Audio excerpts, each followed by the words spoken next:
Hey guys, welcome to another stream. Yeah, and in this one, I'm planning to continue on that programming language that we were making, called it Sparrow, right? And yeah, in last session, we were able to produce some like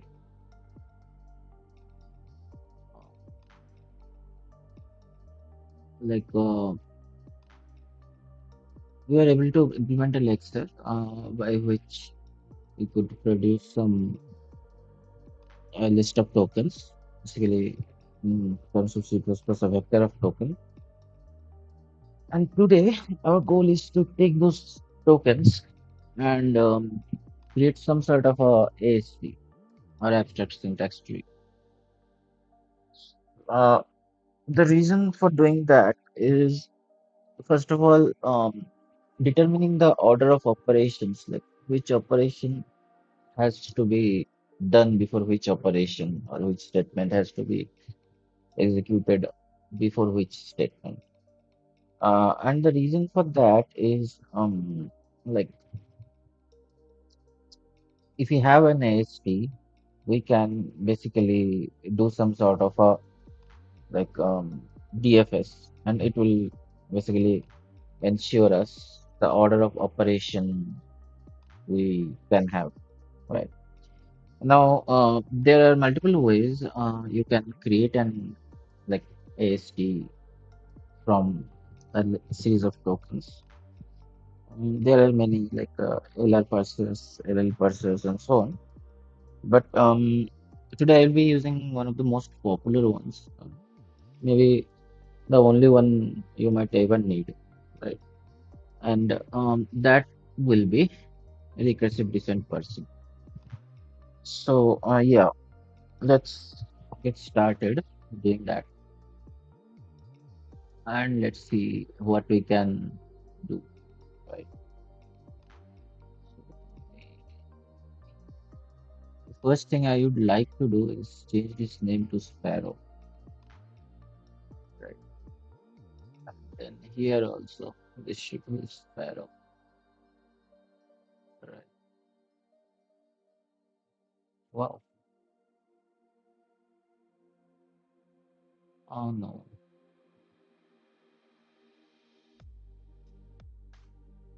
Yeah. So that's okay. Now last time I remember we had this lecture, right? And from that lecture, we could produce this map of tokens, right? What you can see here. And also this extension, right? I'd like to change this to SP because it's Sparrow, but like we can always pick a good name. If you guys suggest a good name, then I'll probably using that name. But yeah, also let's add int here, right? Because our language is pretty much C-like. Once we reach to the C-like syntaxing, after that we can start working on more high-level complex stuff. That's the essential idea, and add more features. But basically, we need to first reach to some C-level syntax, right? Uh, Along with that, I think that this is fine. We can have combination of operators and so on. But at some point of time, I think like having operators one by one, and then during like before parsing, we can go through another phase from where we can optimize like these things. That also we can do, right? So maybe kind of like a second lexing layer where we can basically add more types and invalidate things. So we can get started with that. But I will change this name. So in the make file, it makes sense that we okay we are basically loading it here, right?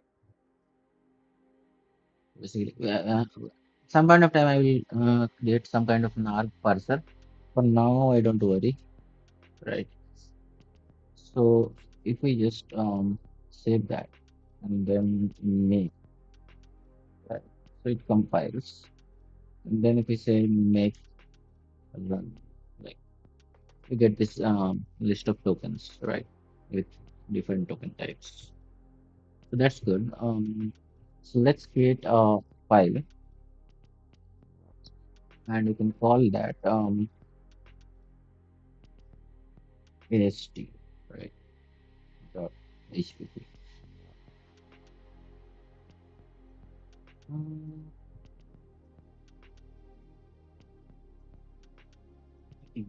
see, okay, I have one CPP file, that's fine. But next is there, and then the AST will HTTP. I thought every file was CPP. Uh, so let's first pragma once, and let's declare an AST to represent our intermediate form of the language as a tree. So something like, right. And maybe we want to wrap this inside a namespace. If I can spell correctly. So yeah, mm, something like this, right? And we can have some attributes in our AST. So let's include, for example, vector. Don't know if we are going to need it, but still. Yeah, we will need it to store some dynamic data, I guess. And then let's include string view. Right. And that's, I think, all right now. First, we can have something like an like AST type, something like that, right? Which basically denotes like what kind of AST node it is. So, for example, we can have an AST block, and then we can have like an AST statement, um, maybe an AST expression, and you can keep on continuing this. But let's have an AST invalid, right? Which will essentially be zero. Then AST block will be one, and so on. So obviously, the AST itself will store its type. So is or what we can do actually is we can say that okay we have because I don't want like too much fragmented memory to represent our AST. Rather, I want that tree to be like contiguous kind of memory where you have different pointers to point to different locations on the memory where different AST nodes are stored. So let's go that way, I guess. You'll see, like we have an AST node where basically we have this AST type, like what type of node it is, and then we have a string view, right? So std string view, like value, which is basically what value is there in that node, right? And along with that, what we can have is like the children of the AST in case it has multiple other nodes inside it. So something like an AST node pointer, you can call it right. So Typically, AST has like a left and right, but we can have as many children as we want. Rather, it will be good that you can make this a vector, so you don't care about most of the stuffs. Right. It will be a vector of pointers called children. And then for the AST itself, we can have like a vector of node, which basically like stores all the nodes. So AST node nodes, and then we will have like an pointer that will basically point to the root node, right? So by default, we can set this to null pointer, and our nodes can be empty, right? Uh, yeah, that's it. And then what we can have is, let's say, we can have something like uh, create node, right? Which will give me a new node, right? So as a pointer, it will return it, but that's fine. Um, create a node, right? And we can just take an AST type, right? Why not? Now, yeah, basically we can take an AST type, right? And based on that, what we can do is we can add a new node, right? So nodes dot something like pushback, right? And we can push and something like an empty struct, or maybe I don't know it will support or not, but also we can for now we can just say not type equals to type. I don't know if this is a valid syntax for C++ 17. This is valid syntax for C++ 20. But yeah, we can just pass an empty one. That's fine as well. Here what we can do is we can say AST type equals to a default type, which is AST invalid. So that when we are creating a new AST, not facing any kind of problem, and then the childrens can be also empty, right? And then once we have pushed back, right, we can say that okay, node whatever the last node is, so nodes dot back dot type is equals to. So that is one way of doing it. Yeah, let's do that for now. I can have multiple create nodes with different signatures. So that's fine. Um, but we can also do something like in-place back, right? So if we use in-place back, in that case, we don't need to pass anything because it will be calling the default constructor, right? And for the type, we can then say that, okay, this is of type. And then we can just simply return the address of the like nodes.back, right? So whatever the last node is, its address is returned.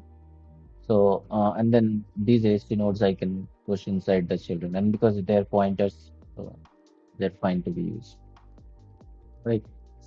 So for now, I think this is all we need. Later, we might need a print function. So you can actually have it like void print AST underscore p reference, which can also be a constant reference because we are not most likely modifying this here, right? And like some kind of like size the indent or something like that. We'll figure that out. Okay. Right now I don't worry that much. So so printing is simple. Basically, we will first print our whatever the actual node is, right? So we start with the root node, right? So it makes more sense. So we can have this, right? And then we can say that okay, print ast dot root, something like that. And we can have a like void print the node reference. Uh, so node. Right.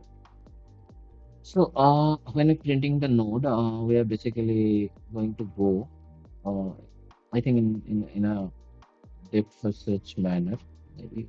So what you can do is you can first print the parent node itself. So that will be like maybe and also we need some indent, right? So size the indent equals to 0. So first we don't have any indent. So first of all, probably what we will like to do is maybe for size the I is equals to 0, I is less than indent I plus plus, right? And for every indent, we can just print like two spaces, something like that, right? And we need printf. So for that, we need cstdio. At some stage, we also need a robust error system. And when we need that, we can go there. For now, this will do, I think. So include cstdio, right? So yeah, and then you can like go down and you can start from here. So the node, we can have first of all print of the whatever the type is. So percentile d maybe. And okay, that the type of the node followed by let's say the value itself inside that node. So something like don't remember start dot is maybe percentile start dot is. Yeah, let's go with that, and then basically we end the line. And the arguments themselves will be st sorry node value, right? Which I think should be and then we can have like in node size followed by node data, I guess. And then okay, that's all we have, I guess. So it's this, I think. Does it throw any error? Yes. Why does it throw any error? Size is not a number. Okay. Okay. I got it. So not value.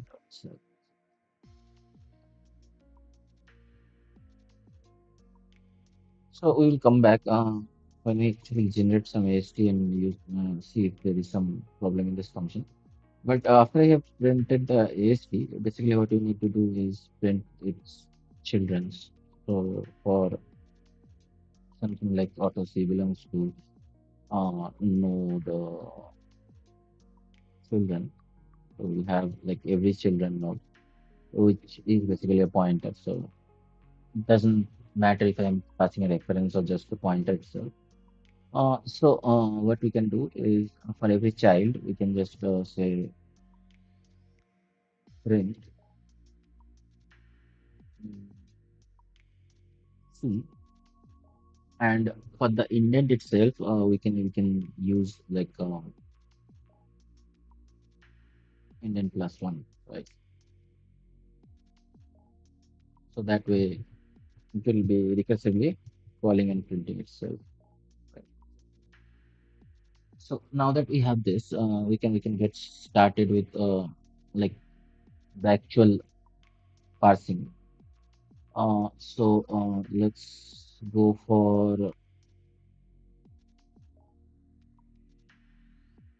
let's create like we have lex, we can have something like parse dot hpp, right? And we can have these two like side by side. So something like just give me one second. Source slash AST dot HIP. So we have AST here, and then we have like parsing here, right? Uh, hmm, yeah. So hash include oh, first pragma one side.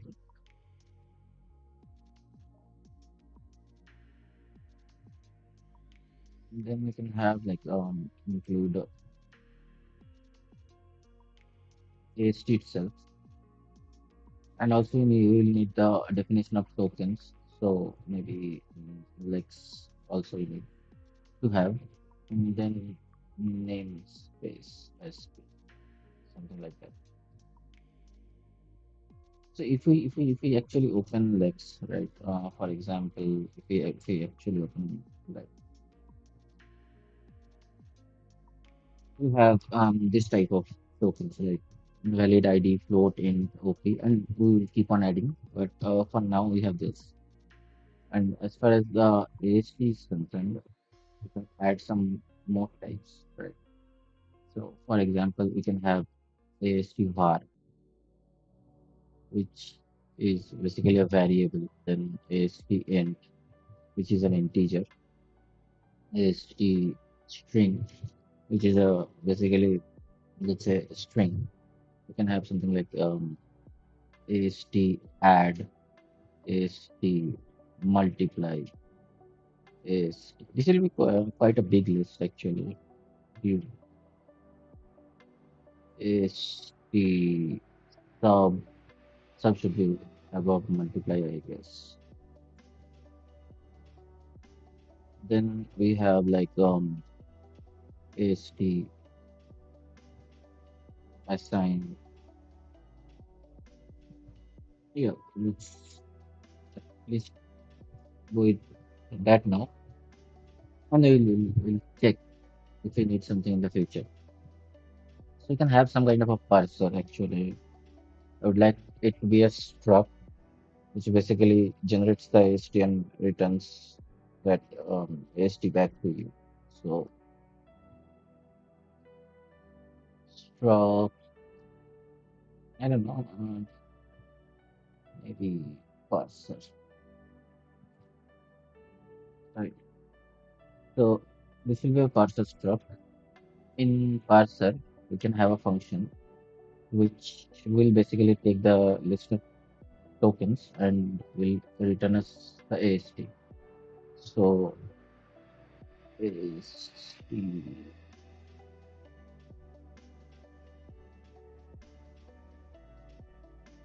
like parse or something like that, which basically takes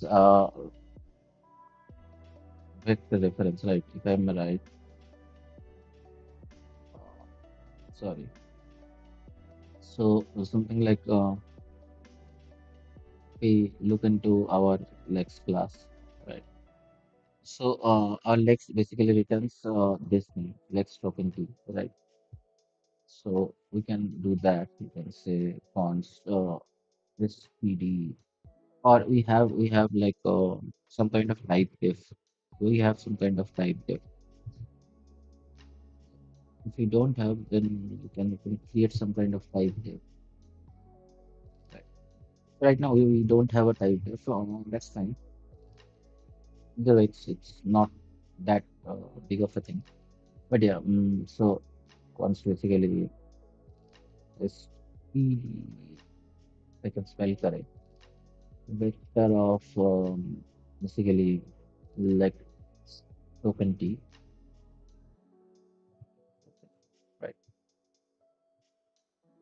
And basically we have this AST, which will be passed to all the functions, right? And then basically we return this AST. Right? And here what we can have is like this because this is a root node. So we can have something like um, in AST itself, we can have something like AST root, right, which signifies that this is a root node. So here we can say that is the I just actually thought of a good idea, but we can do that later. So what we can do is we can have our first root node. So basically is the node pointer root, which is basically AST dot create node, right? And in this case, this is an AST root.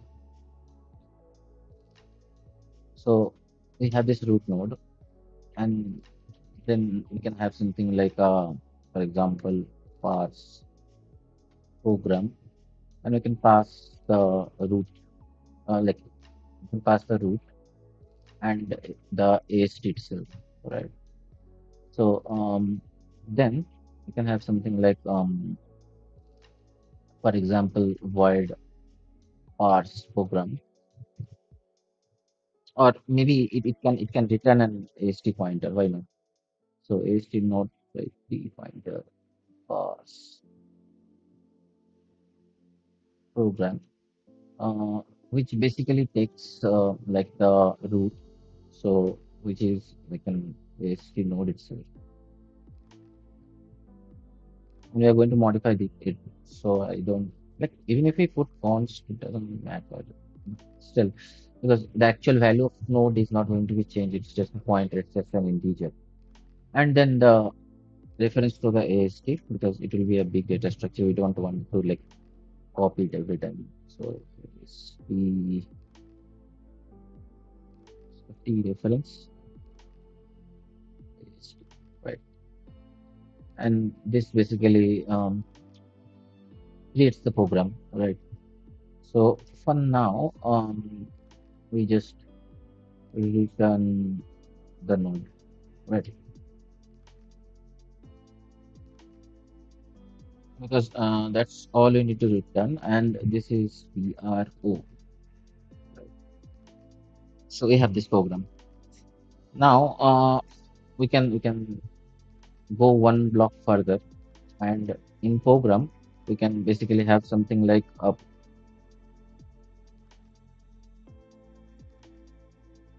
a parts block, right? So we can again think of like every thing is kind of block in our language. Okay. Probably it doesn't make any sense now, but at some point of time it will make, I think. So let's do that. And for now, all we are going to do is parse block. Right. So this is how like normally recursive descent parsing works. Mm, but I am forgetting something. And yeah, what I forgot is to pass the tokens themselves, because without the tokens, what am I going to pass? So here, I have that dilemma, right? Of whether I pass them as parameters, or like better approach will be to like have them as members and then do it. So I think having them as members make more sense here. So let's just do that. Let's just add some housekeeping code so that our actual work gets easy. So void in it maybe. Because I don't like come with some plan. Like I have a general idea as to what I want to do. I don't have a solid plan as to how would I go for it. So sometimes it's just doing some experimentations and seeing what like works or what doesn't work, right? So we can have a reference, but if we are going to use some kind of reference, then that reference needs to be initialized with actual data, right? Otherwise, it will be a problem. So one of the easiest way to fix that thing, I guess, is to have a pointer. This is a valid scenario where we can just take use of some pointers. So maybe we can have like tokens, right? So basically, this thing is the vector of let's token pointer. You can call it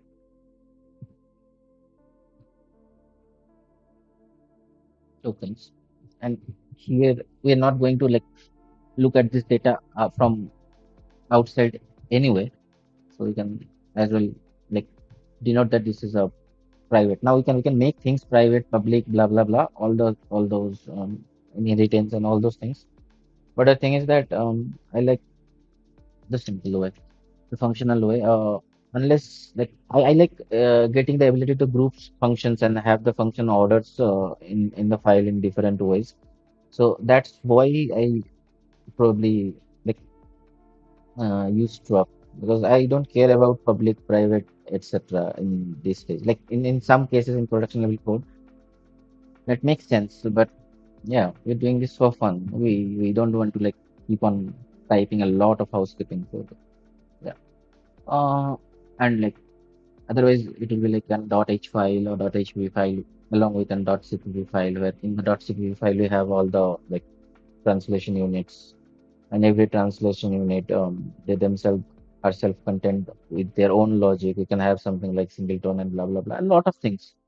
The point is that when you can do things simply, and unless it does not blow up on our face, why care, right? So anyways, we can set the tokens to the tokens, because uh, my assumption is that wherever you are initializing the parser, in the in that same place you are going to like have the tokens available in the stack. So when the function ends, basically the tokens will go out of the stack. And in doing so, yeah, so tokens pointer will always be a valid pointer once we initialize it, right? So that's the thought process that I'm going with. And we can enforce like strict rules later.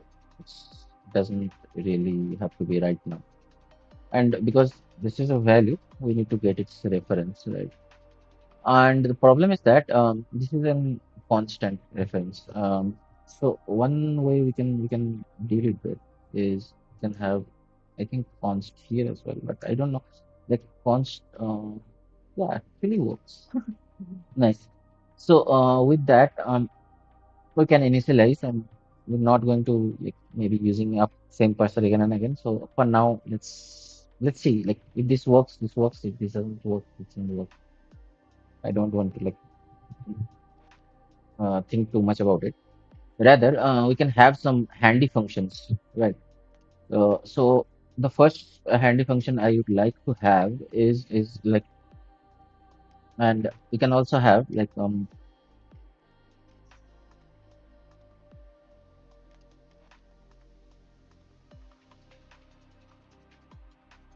cursor, which basically tells me that okay, I am at this point in this whole list of tokens or vector of tokens, right? And it's set to 0. We can also do it in it as well. So underscore cursor equals to something like 0, and we're good to go. So the reason for having this is that I want to consume tokens or look at tokens, right? So first of all, we want to consume some tokens. So maybe we have lex token p, and this is a reference basically. So um, we can also like use the value, but that's fine. We can have a reference, and this reference can be constant, because most likely not going to modify this reference. Or we might, I don't know. At this point, I don't know. So for now, let's not add a lot of modifiers, because like in C++ you can start adding modifiers after modifiers after modifiers after modifiers, and like it will go on forever, right? So let's not rather do that. Let's keep things simple, and we can have a eat function where basically it will eat our token. So it will just do something like this. So underscore return underscore tokens, and whatever the current cursor position is, And also, after returning, it can increment the cursor itself. So this is post increment. Post increment means, and yeah, this never should be constant, right? Because if this is constant, then we can't modify this, right? And it cannot be bind value because it's a const. Yeah. So that's what I was saying. Like you can't modify stuff. So if I keep this one const, then I have to add this one constant, const everywhere. That makes sense. But that kind of refactoring we can either way do at a later stage, right?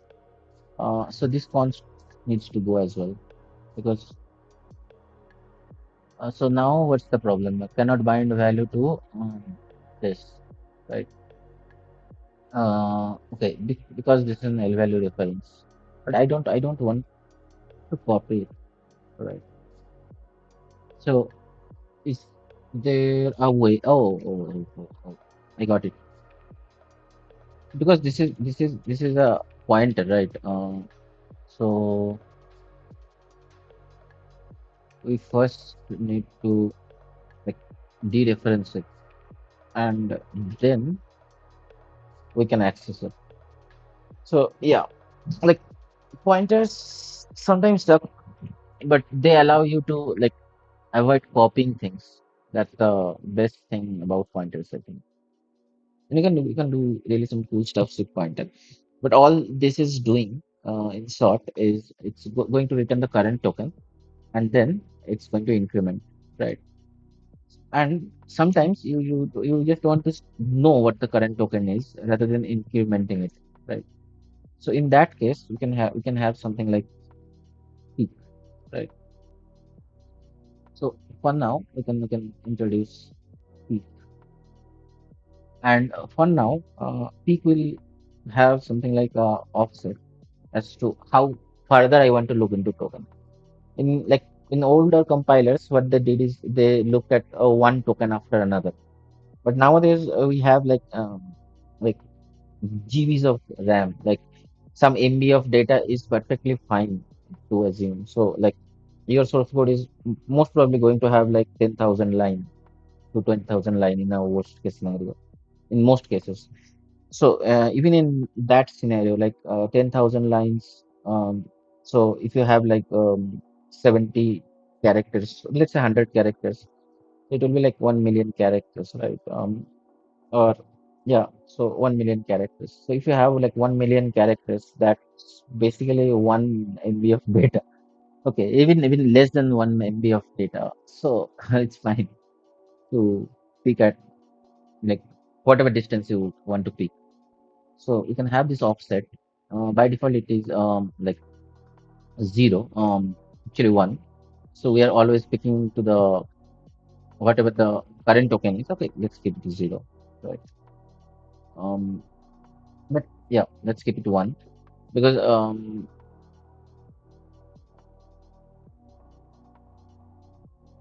I'm confused. Like we can use 0 for now, and you just have like whatever the current token is plus the offset, right? But there is a catch. The catch is that the offset has to be like in between something. So what I can have is I can have a Lex token here itself, which basically points to an invalid token. And whenever we get to an invalid token, we know that okay, we have something wrong going in our mm, program. So we can have an invalid token. Right. We can even have this outside because like, right, something like that, which is basically if we look at what am I typing? Anyways, if we look at Lex, this is the definition of a token, right? So a token can basically, if I leave it like this, it will be an invalid token, right? So with that, we can have and check, right? That if whatever our current cursor point is plus the offset, if it's greater than or equal to the like size of the vector. So underscore tokens size. Then we can just return the invalid token, right? And the same goes here actually. Like you don't want to like, ever return something that is outside the bounds. And this is one of the selling point of for us is that it never lets you go outside. So with that check, we are sure that we're not going to go outside. But here, because this is a size key, it's never going to be negative, right? It should be fine, right? We have this eat function, which basically eats a token, and then we have this pick function, which basically picks a token. But I want to have another version of eat where I am specifically saying that okay, I'm looking for this type of token, and if you don't get this type of token, then throw me some kind of error, right? So with that idea, we can have something like like we can have something like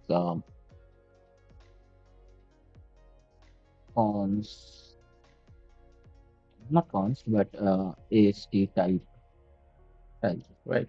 So I want to eat this type of token. So this is fine. Actually, we can just say it, right? We can just say return it, right? But what I also want to check is that if this is a right token, right? So we can do that. We can just say that whatever the current token is, right? Um, so if this guy, right, without incrementing, and obviously this is not AST type, but rather this is like token type, right? So whatever this current token is, its type, right? If it's not equals to the type I'm expecting, then I'm at some kind of problem, right? So for now, what I will do is I will just print that okay, this is the problem and exit. That I can do. I can have like some kind of try catch system where that will actually be more appropriate to have a try catch system and throwing an exception. But for now, we'll just have like the exception printed and that's it. We'll no longer go further and throw an invalid token. So we can look at that invalid token and yeah, we can say that okay, something has gone wrong. So we return our invalid token. And also, we want to print some kind of message which is saying that expected type. We'll make these things robust later. I just first want to get some things done, right? Got this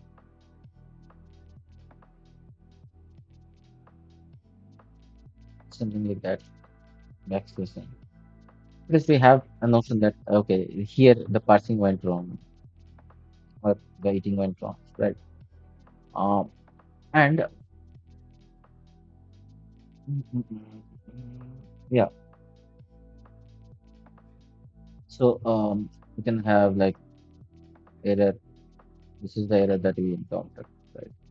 And obviously we need to give the types as well. So this whole guy, right? You can just does it really matter? I don't think you can just copy this thing. While copy pasting is bad, we are like doing all kind of bad practice that we can do. So um yeah. And actually this will be opposite. So this will be like type followed by this. Right. And yeah, we have some kind of knowing mechanism that okay, this went wrong. we have this eat and peaks, right? And then just for the sake of it, we can have something like current. Okay, so we can have peak offset as one. That will make more sense. And then we can have something like lex to 20 current. uh, Right. And what current says is that, okay, I am going to return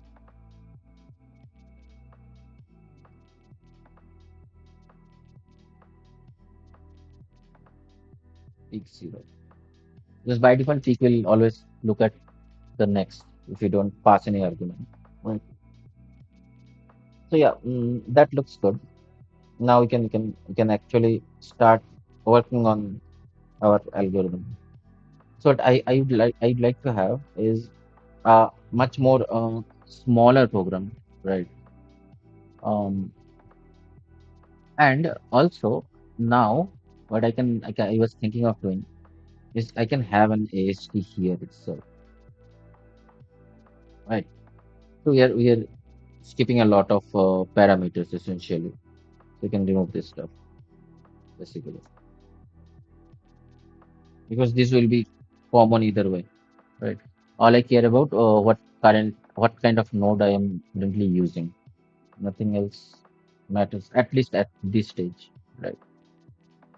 So yeah, that you can have, and we don't need to declare this because either way we are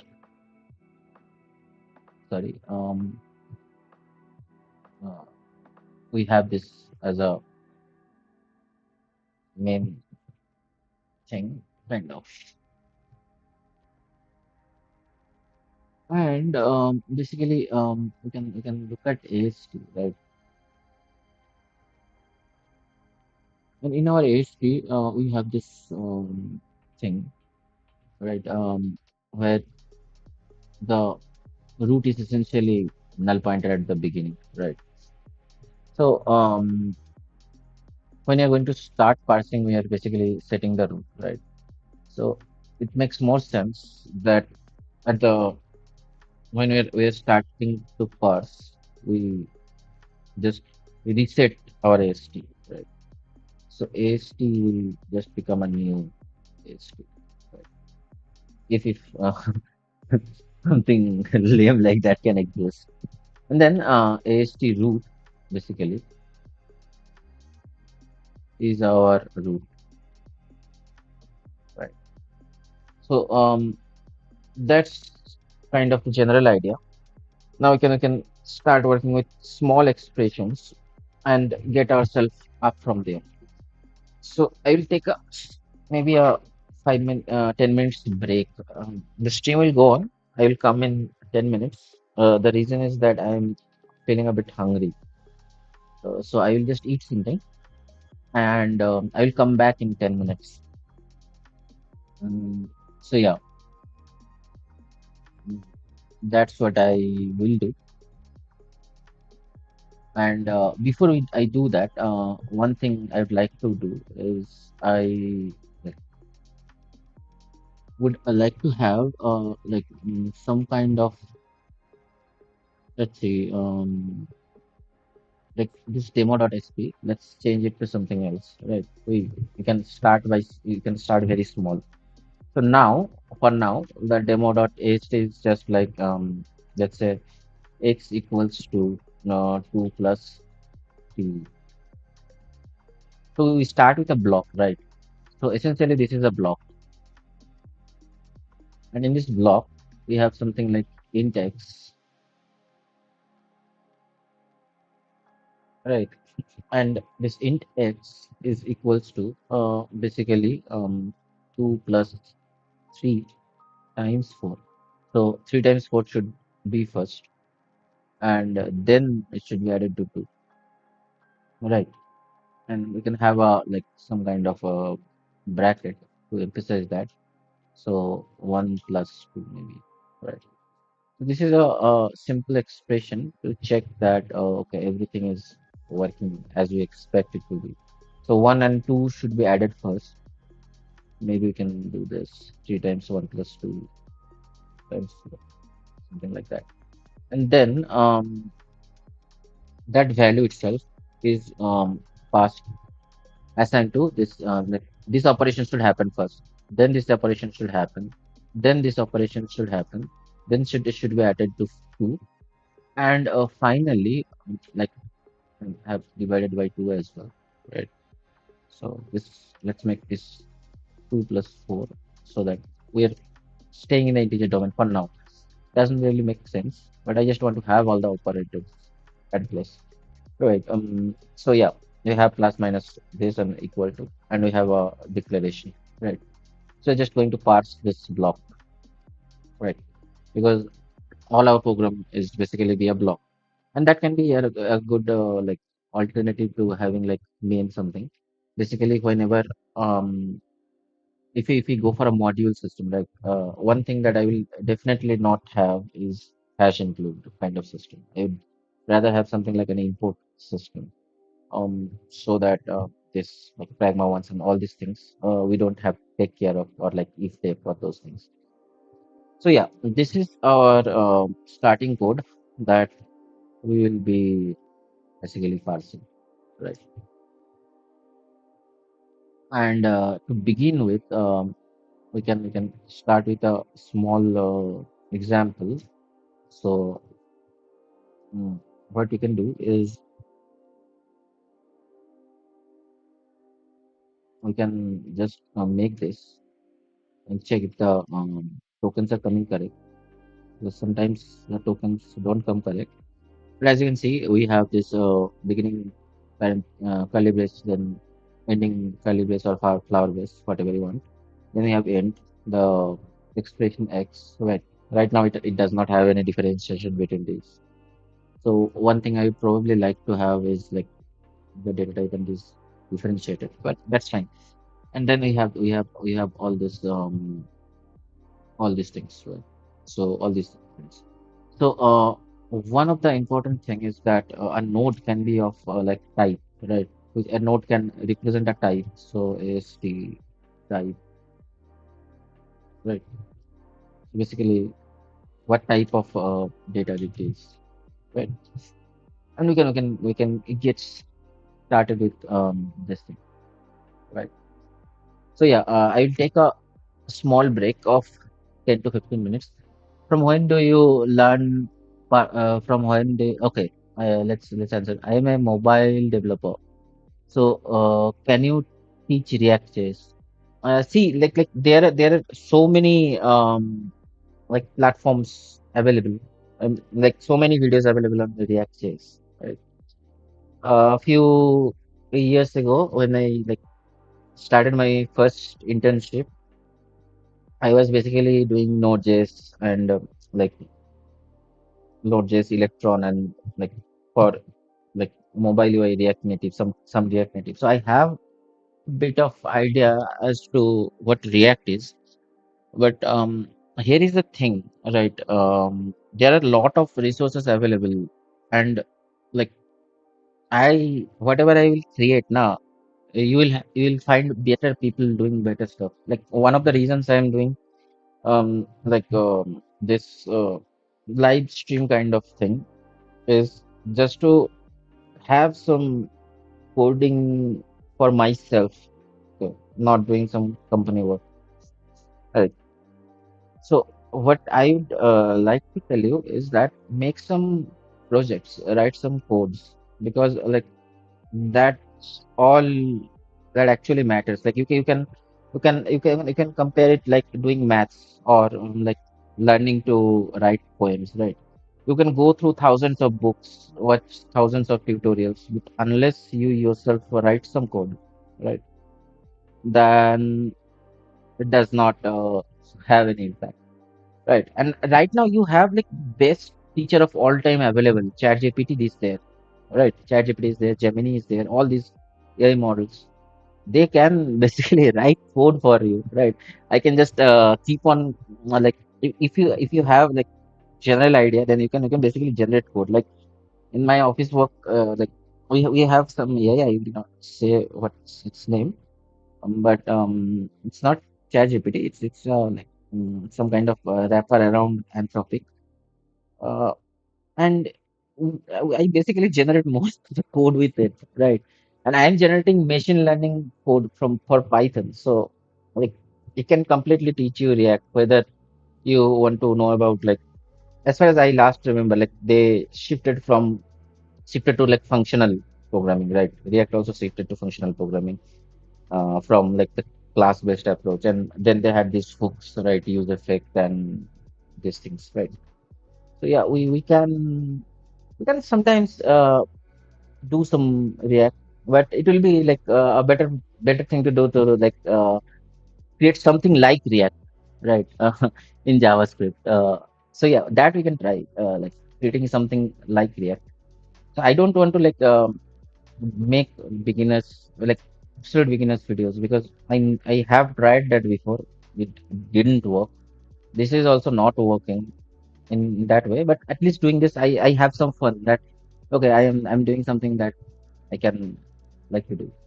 And for Mr. Anime Texture, what I would like to say is that from when did you learn parsing? Can you tell me about your journey of learning parsing? Yeah. So I think in my BTech, there was a subject called automata, right?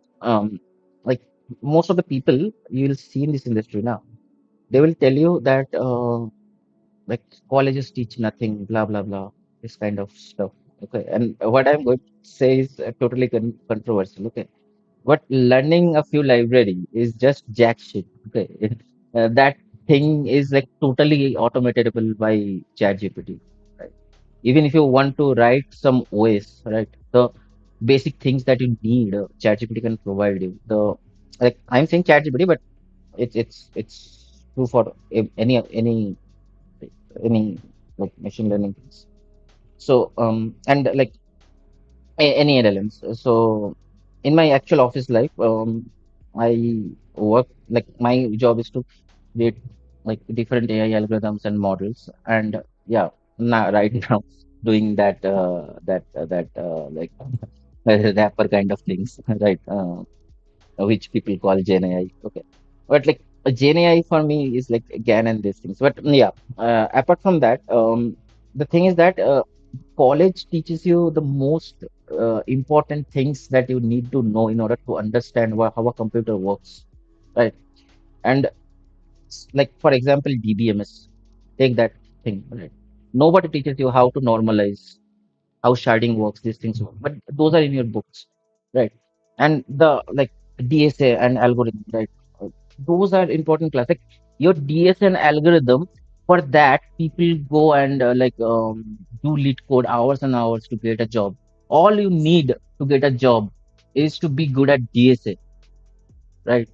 Nothing else matters. They don't care about what projects you have copied, right? In today's day, they don't care about what projects you have copied from some other person's GitHub repo, okay, or what personally you have done, unless you are doing that as an internship or as an employee, like that. And this is what I am telling you from my personal experience, okay.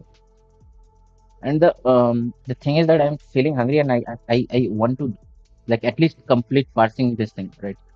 So yeah, so about parsing and language development, it starts from automata, because what automata teaches you is like you have finite automata, then you have like different types of automata.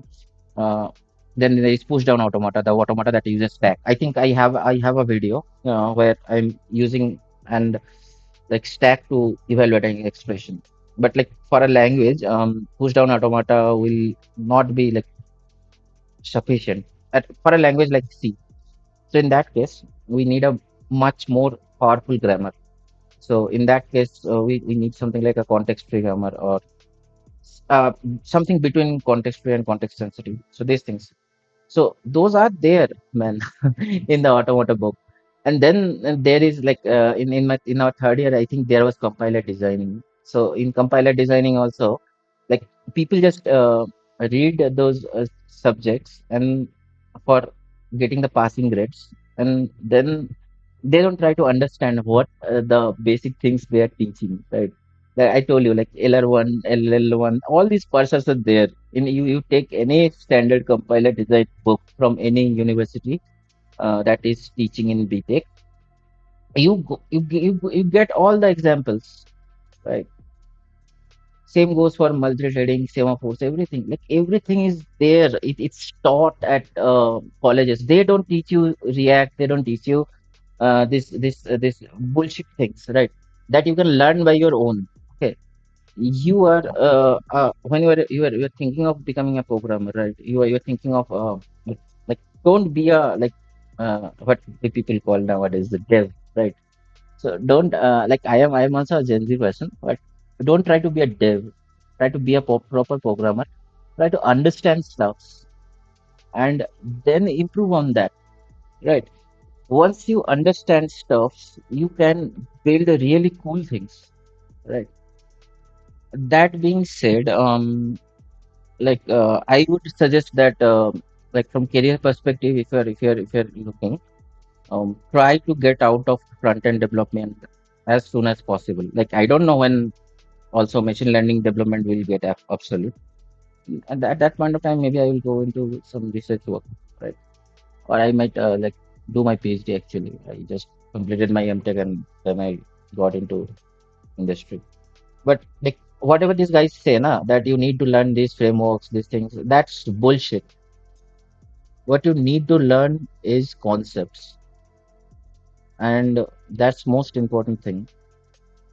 Even if you are like doing some React JS work, you need to understand how a virtual DOM actually is implemented and how that life cycle of updating the virtual DOM happens.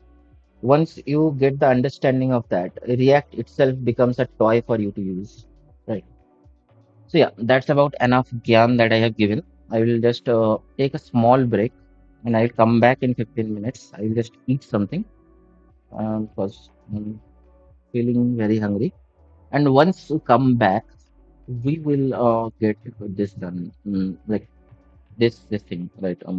This example demo, this thing, parts to an AST. Okay, this is where we start, and then we will go on doing other things, right? And in fact, for now, to keep things simple, we'll only parse this, right? So that's our goal today, to get this thing parsed. And yeah, let's see if we can get this guy parsed. And because if we can parse and yeah, let's do that. And I am thinking of making a compiler more than going to make an interpreter. So yeah, let's see how it works. Okay, one thing we can do for now is just see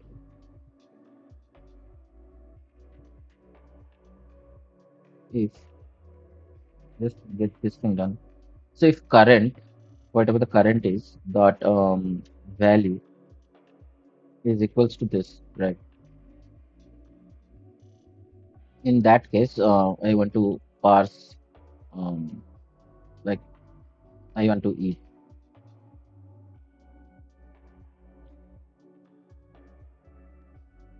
right? And also at the end, I want to eat uh, this thing, right? And in between that, what I want to do is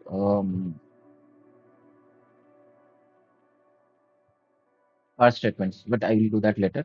Right now, like here, the statement parsing will go, and I'll show you like how recursive decision parsing is one of the easiest processes you can implement.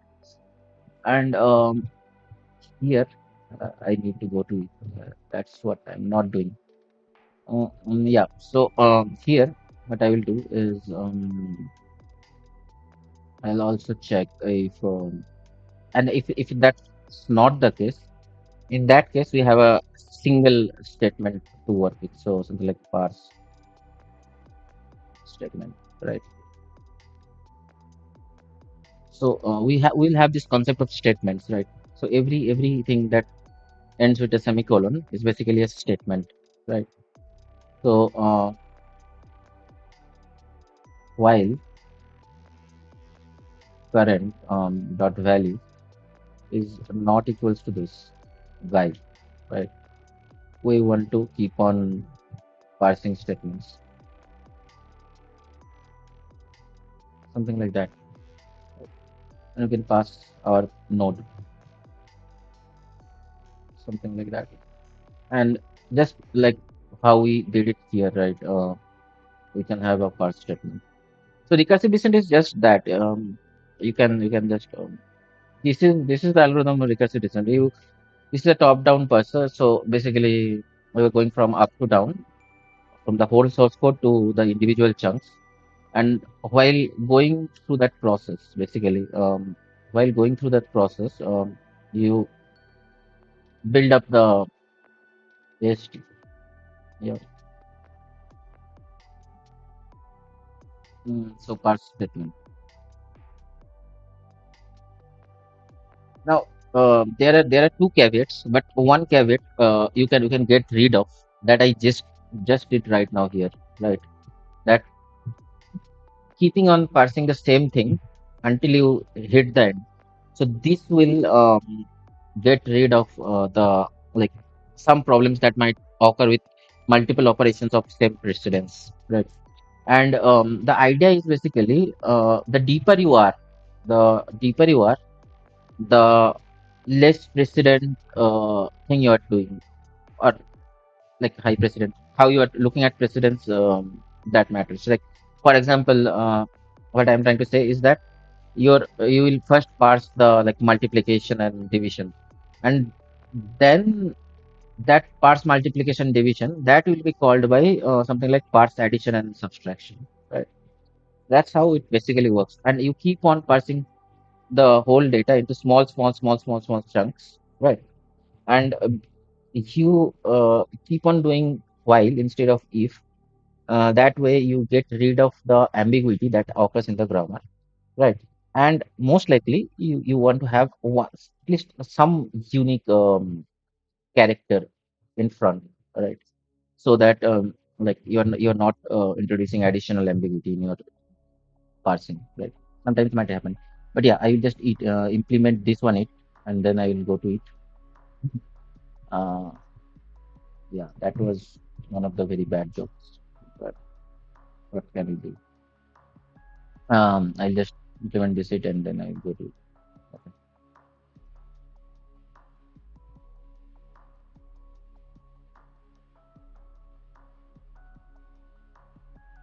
So we can just say that this is a const std string view reference, so it can just take anything that we don't care. And yeah, so view, right? Something like that. Or let's do this way. Const. This makes more sense, right?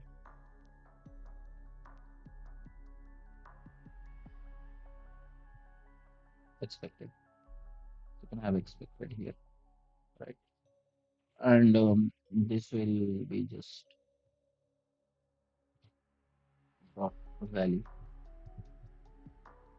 and this will be expected percentile s dot percentile dot s. Right. So if you are wondering what this says, basically this says that you have like n length of characters that you want to print.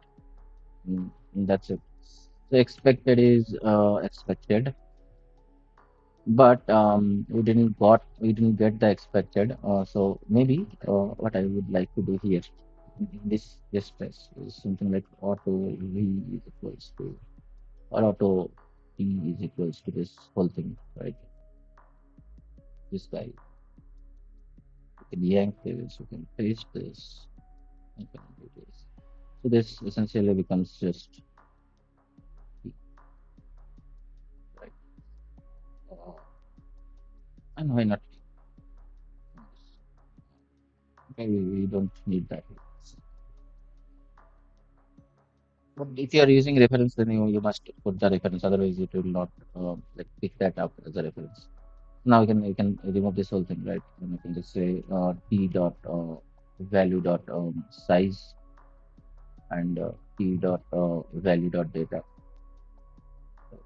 And one of the reasons that I'm using string view is because when you're using string view, right, you don't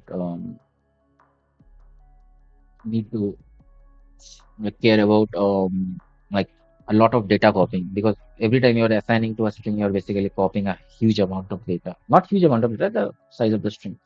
I don't want to like waste time copying stuff like from the compiler's perspective. So in that case, when your data is not going to be modified, or even if it's modified, the length is same, you can give string view a try. So it's a good thing. So yeah, we will come back, and I will come back and we will get this expression parsed, right? And create an AST. Just give me like a small maybe break, and then we can resume our journey, right? And we are around like 1 hour, so I think it's a good time to get break, and I'll just reset this thing uh, so that we have some background music to enjoy while I'm gone. Yeah, I'll be coming back very soon. Just stay tuned.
Yeah, guys, I'm back, and let's start with parsing of statement. So for now, parsing statement is very trivial for us. We just return and like we'll create an AST node. So equals to create node, and this will be of type AST statement, I think, right? And then we'll have something like a node which we'll get from parsing this all this. We'll get this node here, right? And once that statement is basically parsed, like the expression is parsed, so this will be parse expression. Actually. This is fine. Then we just return the node, I guess. So that's basically it. We're going to parse an expression and we're going to return a node. Now, what is it complaining about? Okay, the node is here, right? So we can call it a statement node, right? And you can pass this statement node, right? And we can basically return that statement node and whatever node we got here, right?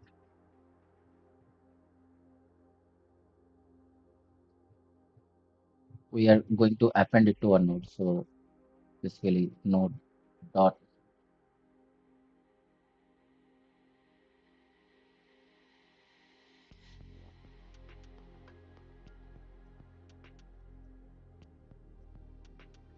right? So that's what we're going to do, and this is a pointer. So this should be arrow, I think. Uh, and n itself is a undeclared identifier. This identifier is declared here. Don't know. We'll check that later. But the same thing is here. In case of else, also we are going to do the same thing. So n equals to this.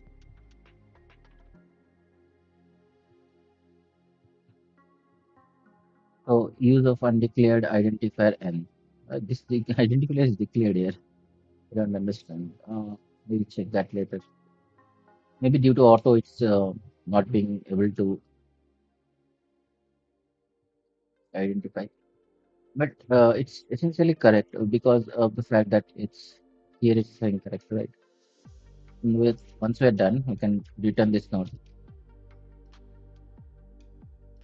And at the beginning, we can say that okay, this node here.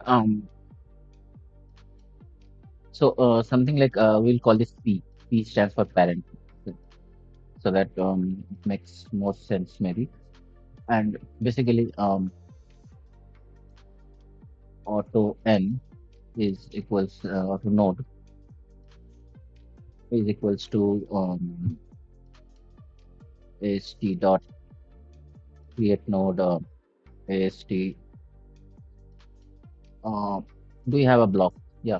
So this is a block, and that block is basically this, right? And we parse this node, um,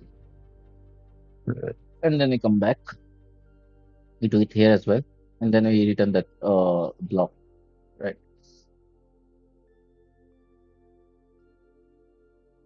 Something like that. Still don't understand why are you having problem with this. Okay, I got the issue. Because, but yeah, we don't have this parse expression, I guess. That's why it's confusing. But if we have something like AST node pointer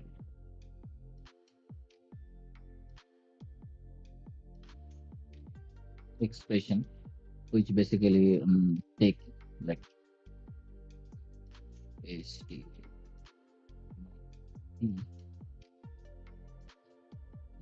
our parent, right?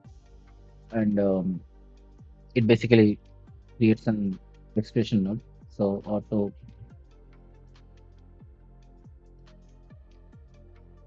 equals to ast dot create node a ast expression. We return this expression, right? Yeah. Oh, and this is ast node p. Mm, now it should be fine, right? So we get this expression here, right? So and the statement basically has an expression. So statement node from children dot push back expression, right? That is for now. That's what a statement is going to do. And I still don't understand like use of undeclared variable n. This identifier is clearly declared here, but I don't know. I just can say it like this maybe.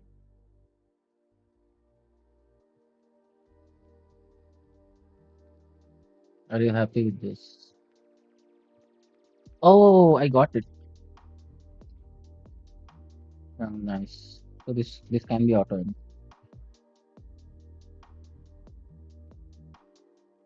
and then we can have this m, right?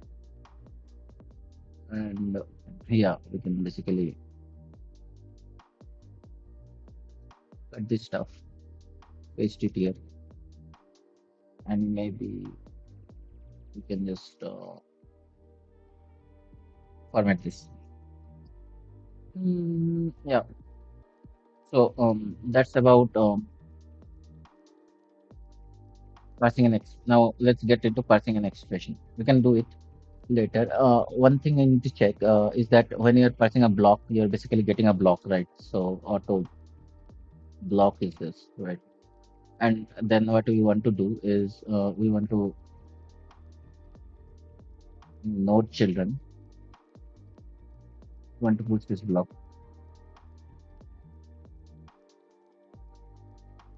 Uh, yeah, I think that works. So you have this block parse, and then when you're basically parsing the program, it's going to generate a block, push that block under root, and then we are going to return the whole AST, right? So yeah, that's good. Now, let's start with the basic ones like AST. Let's parse this number first, right? Because when you're parsing the expression, an expression can be thought of as some terms followed by some operation followed by some other terms, right? Might be like for now we are doing only binary operations, but we will have unary operations and those. Right now we don't care about them, so we can just have AST node P, and we can call this parse um, like term for now. We'll think about later that what we can call it. But yeah, you can just call it parse term for now. And AST node parent, right? So we just call it P. So yeah, for now we have only one thing, that is if whatever the current is, that value is equals to that is some kind of a ID. So current dot type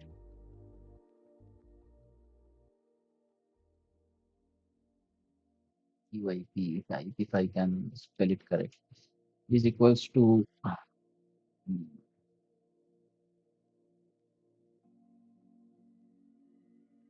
so tokens we call TK, right? So if it's a TK int, okay, right now we have TK int, right? So that is one kind of node. So we are going to basically um, first of all. We are going to construct the node. So auto node is equals to AST dot create node, and this is of type AST int, right? Basically, we created an integer node. Then the node has the value. Actually, this is a pointer, so value. And the value of the node is nothing but whatever the value of the current token is. So current dot value, right? And then we can just eat the current node. And once that's done, we can basically return the node, right?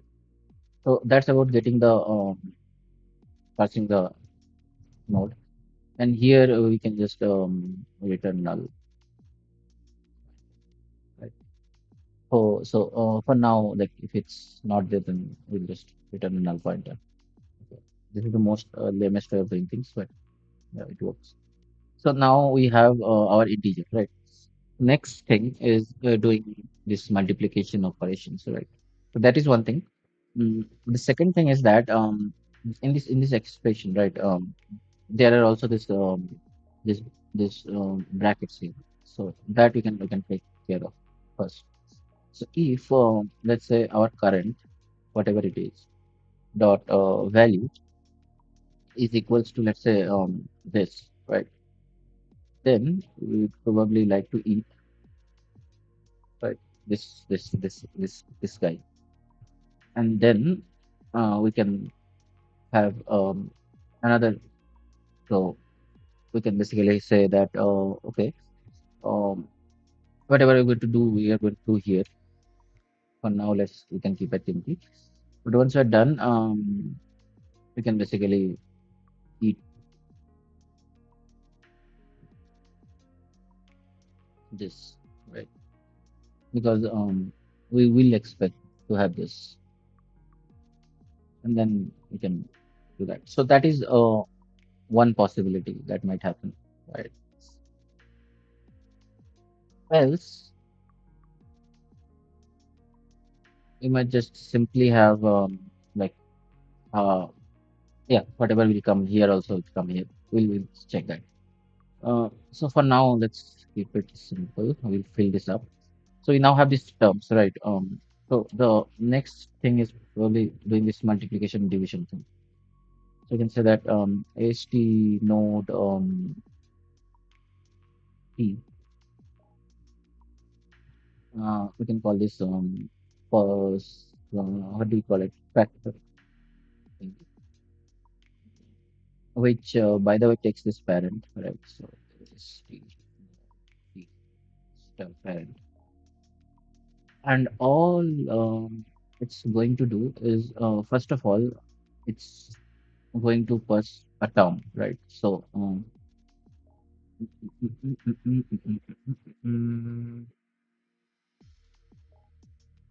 yeah. So for now, we're going to do like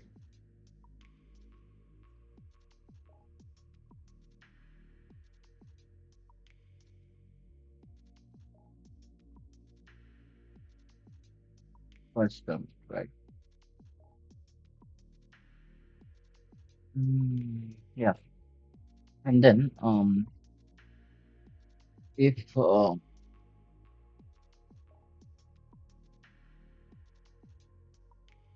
current dot value is not equals to, and look, let's not do that. Let's do this while whatever the current is, its value is equals to multiplication, or whatever the current is, its value is equals to division, right? So in these two scenarios, we are going to get some more terms, right? So first of all, we will eat whatever the current token is, and then we'll have a second term, right? And we can just directly add this term to our parent. So p children dot pushback. a term, right? And we can have an operator. So like is the or we can just say auto. It will decipher, I think. Auto operator is equals to AST dot create node. So it will be of AST mul,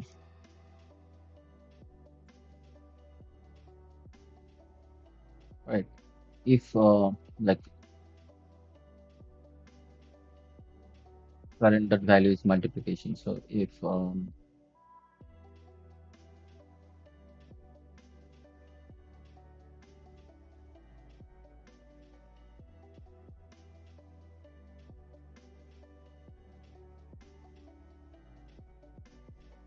in that case,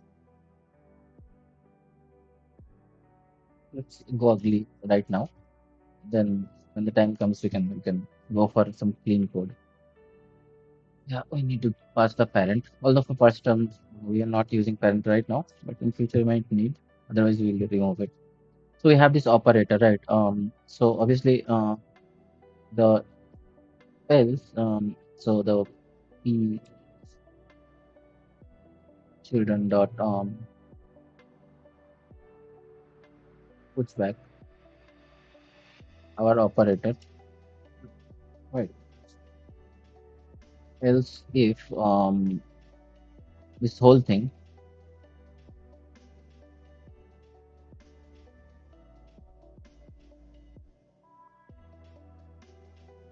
but in this case this is division, right? So this is AST div, I guess. So we pass that operator, and then we parse a term, right? So basically auto E2, whatever our next term is or term two, you can say. So yeah, term two is equals to like first term, and we pass our parent, obviously. And once we're done with this thing, we need to also eat the operator, right? Whatever the operator was. So we eat the operator also. We'll make this look more present, like pleasant. What is it called? Yeah, pleasant. I think in future, like when we do some refactoring. But right now, I just want to get this thing done, like to a working state. So yeah. So we eat the operator basically. We parse and eat the operator, and I push that operator to our parent, that is of our factor. And then once we've done with pushing our factor, we can get our next term, and we can basically append them as well. So p dot children dot push back term two. Right. So this will get our all our terms first, and once we are done with that, we can basically say that okay, return. Mm, so do we create a new node? That is what I'm concerned about. Like when you're parsing the factor, right? We should probably create a new node and return it. But we'll see. Right? We'll see. If it doesn't work, then we'll just pass a new term. Uh, uh, uh, uh, uh, uh, uh, uh. So maybe you can do that. Like auto nd is equals to like st st dot create node st. You can call it expression. That's fine. Oh yeah, we need some more type, I guess. So let's open st, right? And let's add another type here. So an expression. can have like a binary operation. So AST bin OP, right? It stands for basically binary operation. And multiplication is a kind of binary operation. So this is basically bin OP, right? So we can call it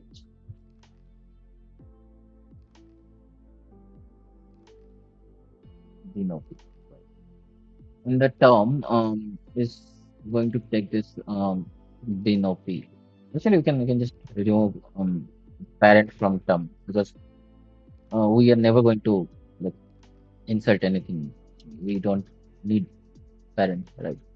In that case, this will just become first term. I don't know if that makes any sense right now. Yeah, and we did it the wrong way. But essentially, it's instead of p, we will just push like p dot push back this bin of p. Actually, p children, and then essentially we push into the binary operation itself. So bin of p, bin of p, bin of p, and bin of p. Something like that. We'll optimize things later. And first term does not take any parent anymore. And finally, you can return this basically bin of p. Right. So this will essentially push the binary operation right into the factor, but we can check that later basically. Uh, or like the way we currently do, right? We push in the parent node, so that also you can do. Right. Another so basically when you have a factor first, right? The next one will be to parse and like addition or whatever, addition and subtraction, right? So we can call it something like parse.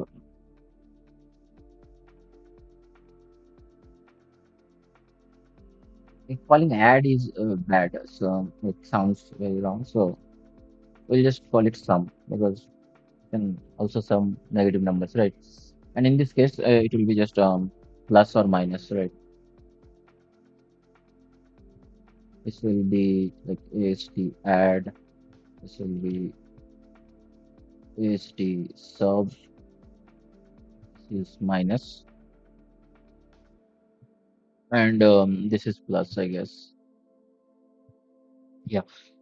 And once we are done with that, basically we are returning this binary operation. At some point of time, we can like make this as a template function and can get stuff done. But right now, it does not really concern, at least right now.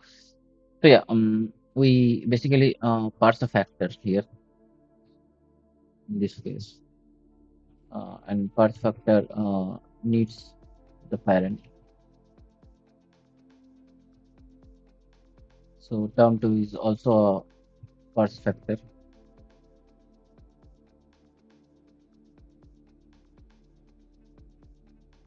We can see like we can once we have something working, we can do all kinds of crazy optimization. So we have this parse factor, which is called by this parse sum, which basically first parses a factor, and then depending on how many more addition or subtraction symbols we see, we get those symbols, and then followed by the next term. Yeah.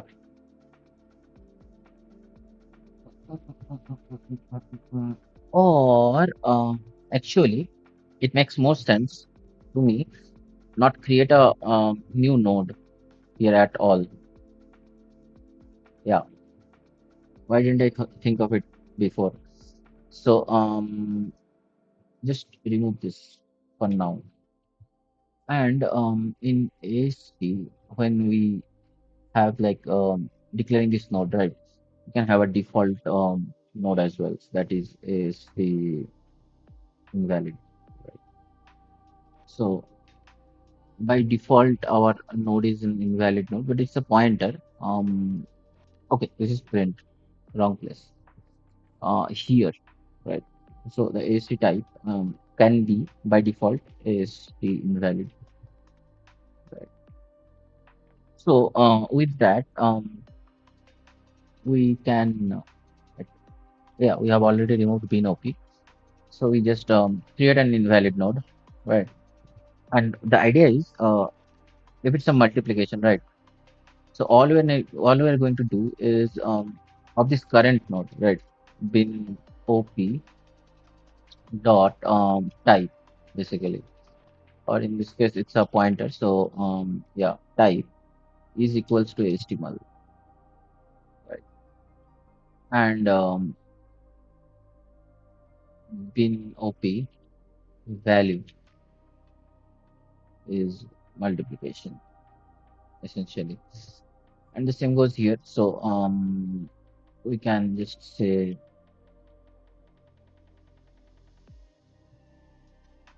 bin OP type is division, and bin OP value is equals to division, right? Mm, here we need an equal symbol, right? And so we don't need this it, and this it can just be here, right?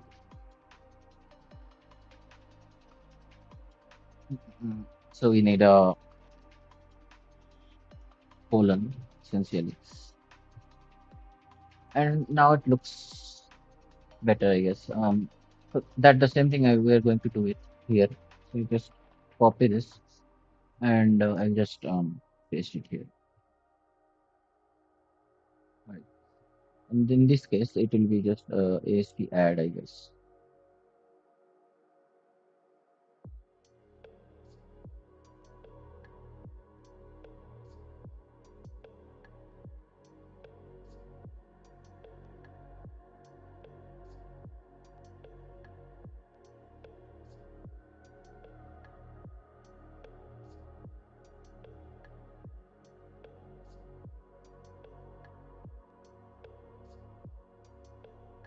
So it is. And here, basically, we're doing the same thing. So you can just copy this stuff, paste it here. And in this case, this is minus, and this is the sub, right? Something like that. And so the create node, here we don't have BNOP anymore. At first, it starts as an invalid node. It tries to parse the factor, and then it goes on. So that's basically parse sum, right? And right now, if we look at our like demo, right? So we have sum and these things, right? So basically, in parse expression, all you're going to do is we can have like auto sum is equals to parse sum expression, right? And then we're going to put this sum inside that expression. So expression dot expression children dot pushback or sum. And yeah, basically we can cut this here and we can put this in parts term itself, right? So else if current dot type or value is equals to this, right?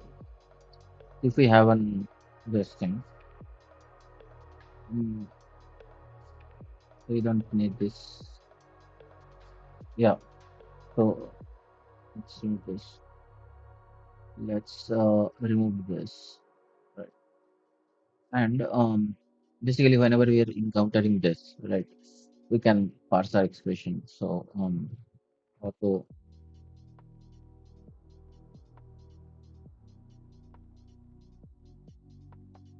expression equals to parse expression. Parse expression needs the parent. Does it? Although, like parse expression, it's also here. Like if we see the current thing, right, we don't require the parent at all.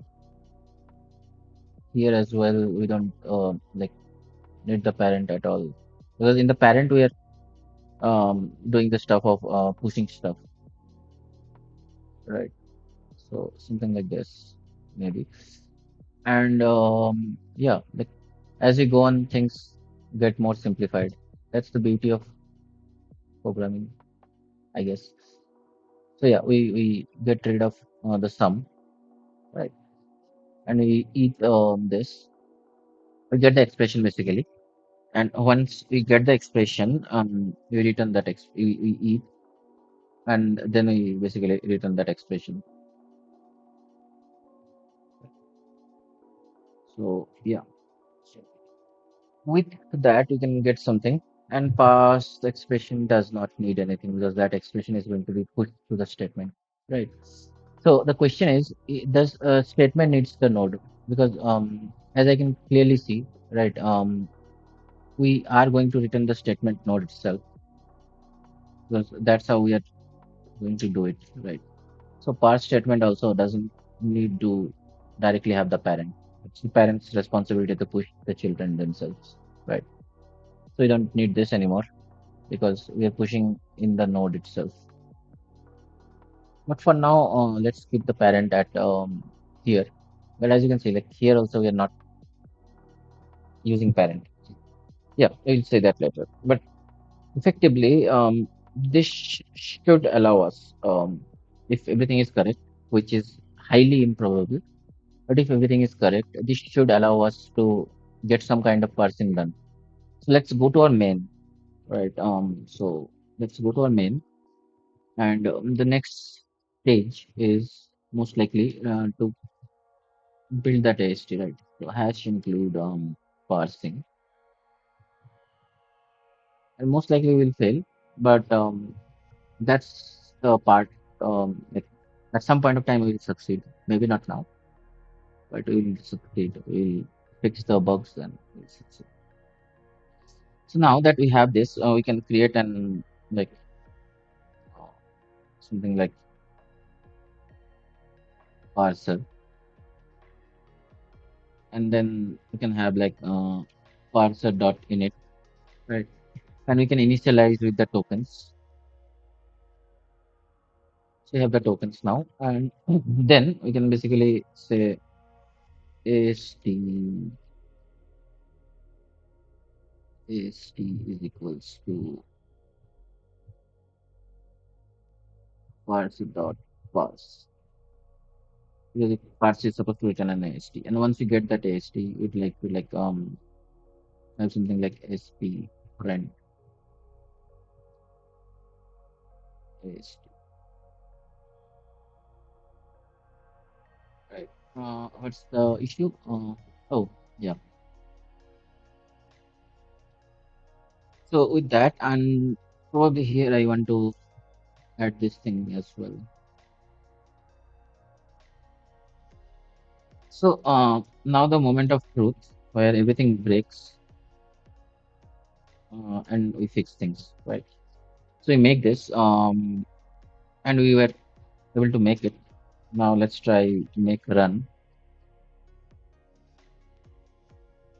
and we get some kind of nonsense, right? To so it's better that we don't do here. Rather, uh, we did here. So make and then make run. So yeah, we are getting into an infinite loop, but that we can always check, right? So yeah, something is not right, and our job is to fix that something, right? So at this point of time, whenever we're getting the current, right, we're basically returning the current peak, right? So somewhere we need to reach the end, which we are definitely not reaching. That's right. So one thing I would like to do is, first of all, I would like to have like debug statement as to like which one token. So something like TK, this is currently being passed, right? And you can have a backslash in here, and we can have like, token cursor. So I know that okay, at this point I am here, and yeah, it's a Z because it's basically an unsigned integer. So that will clearly tell us that if our cursor is moving, but just let's go through once the code once, whatever we have written. So first of all, this parse, right? What parse does is it initializes the AST, and then it parses the root, right? And then it parses the program essentially for the root, and then it basically pushes this, right? And then in parse block, basically it creates one block and it pushes that block, right? And returns it. Now in parse block, what we do, we create a block, right? And in that block, if we have like this thing, right? Then while we don't get this, so we keep on doing this. Okay, let's first see what we are getting. Right? So make and then make run. Uh,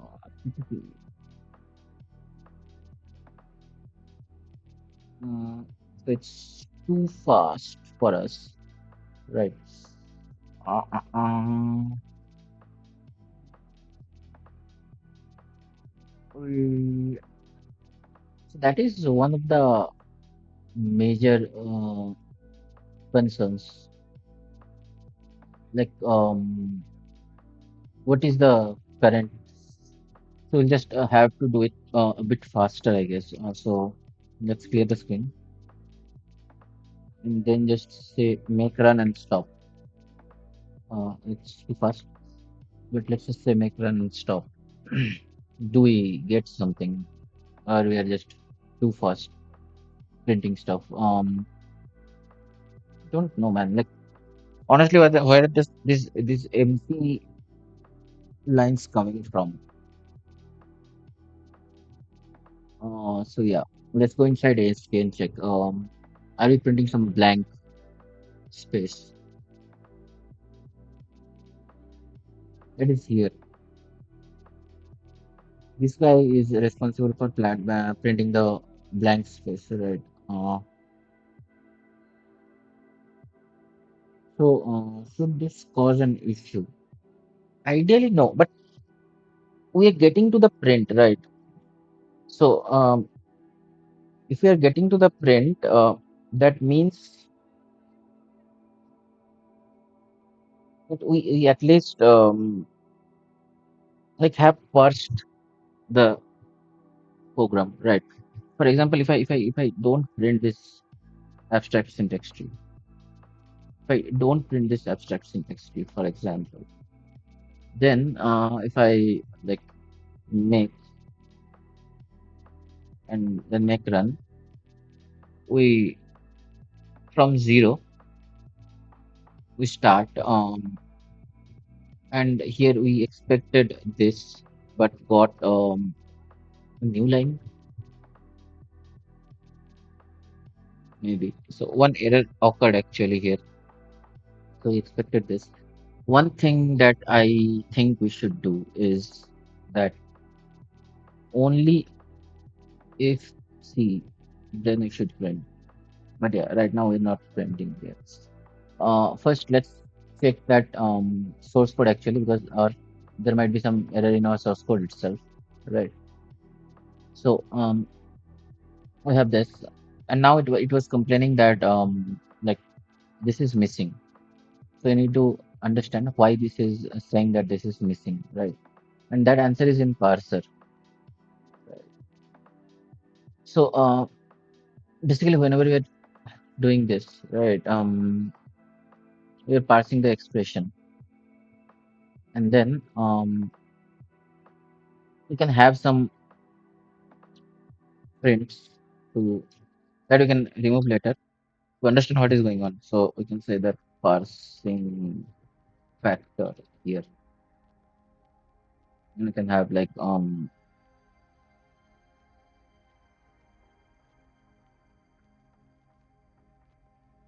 parsing term, something like that.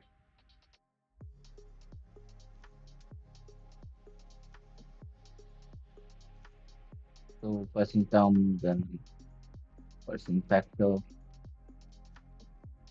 then here we can have like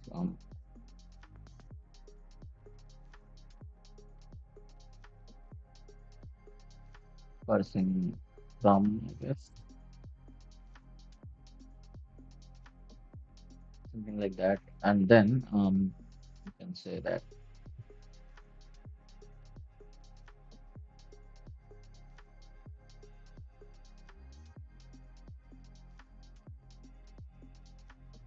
parsing statement,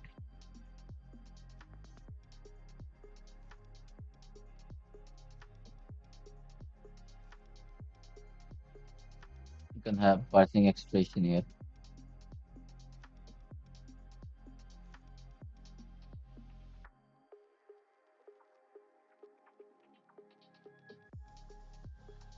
Uh, so when I debug, nobody likes to watch. That's nice. And parsing block.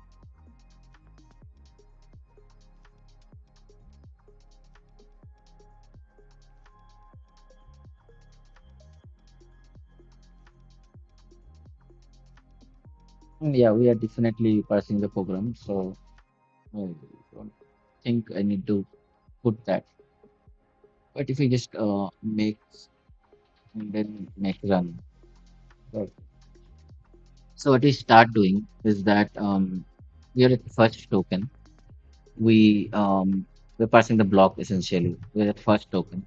We eat that first token. Then we're going to the second token. We start parsing a statement. And right now parsing a statement means parsing an expression. And parsing an expression means parsing a sum, which is parsing a factor, and which is parsing the term. Right.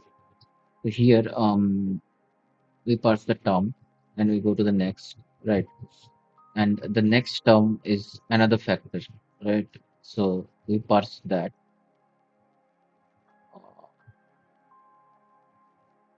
So one thing we can do is whenever we're throwing an error, right?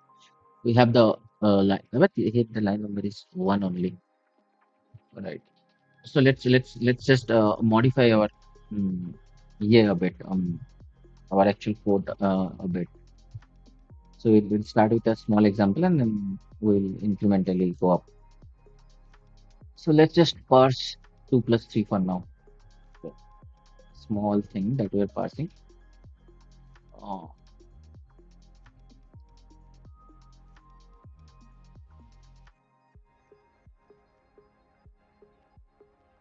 Now, if we have 2 plus 3, for example, right? When we make run, right? We get this thing. But right, right. So the thing is that whenever we're done parsing a statement, we have this symbol as well, right? Um, this guy, this little guy right here. So that guy needs to be taken care of. So once we're done parsing a statement, at least for now, we need to eat this guy, right? So if we just do that, do we encounter some kind of error? Yeah, error expected this. got what the hell did we get? So obviously, this is 0, 1, 2, 3, 4, and 5, right? So if we have like only two, we're getting there, don't worry. If we have only two, for example, then if we run, right? So we have four tokens essentially, this, and this, right? And also, while we are at it, let's just first fix the print. So let's go to AST, and in AST, so yeah, when you print an AST, you basically print its root, and you see we just print this. Okay. So what happens if we uncomment this?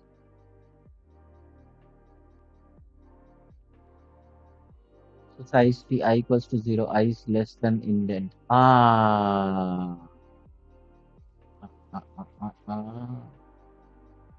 is less than indent, that's fine. So now I plus plus and then this. Okay, let's just run it. It's a very trivial thing. Right now, I don't understand why this is happening.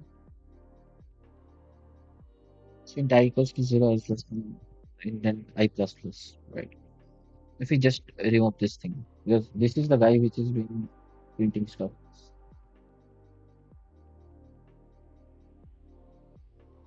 then what happens?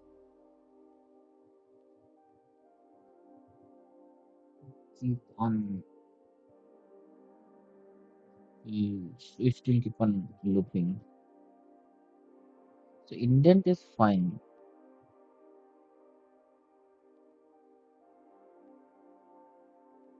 So let's just put some kind of a restriction here. So for example, if indent is let's say greater than 10, so we'll at most go to 10 depth, right? Then we will return, right? Something like that. So we're basically restricting the recursion here itself to get a look of what is happening. It still goes blah blah blah blah blah. Why? Okay, so if indent is let's say greater than 2,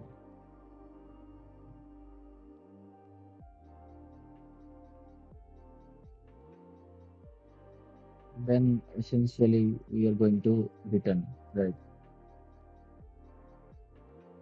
And for children, we are always passing indent plus 1, right?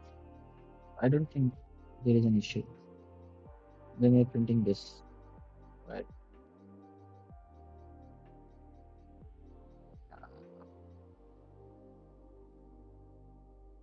Why are you going infinitely long? Where are these like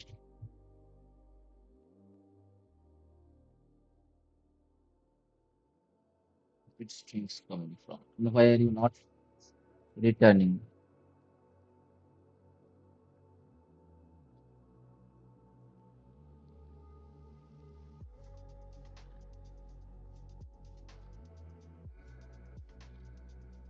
So,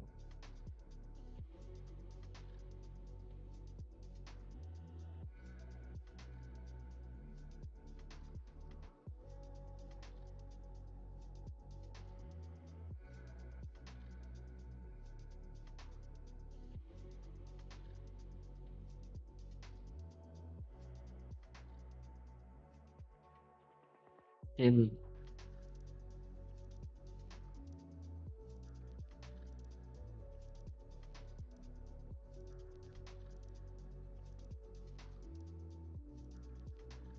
here also we have a print function, right? With the print that I have defined is wrong. Yeah, it's dot star only, like percentile dot star, and it takes the data, right? So this is data, this is si- value size.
Yeah.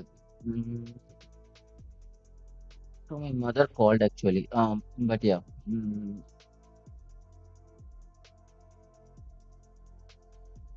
Why is this going recursive? So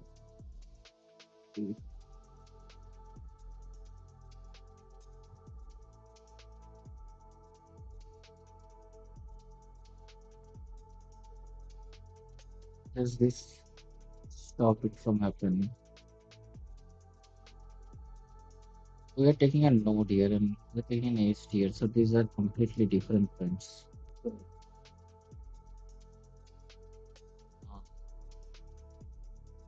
And all the children of the node itself are basically like, why is it going within spaces? It, it stopped, stopped flying. But after a long time, it stopped flying. There are 2 hours.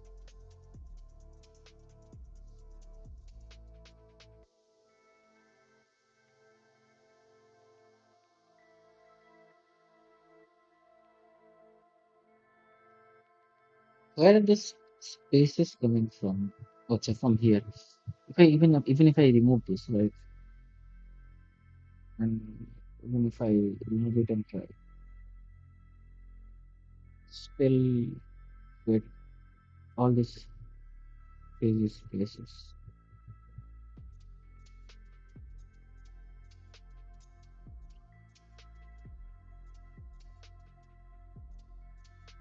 Mm, if we just don't go into children right now, but like, even with that, we have two conditions, right? That um,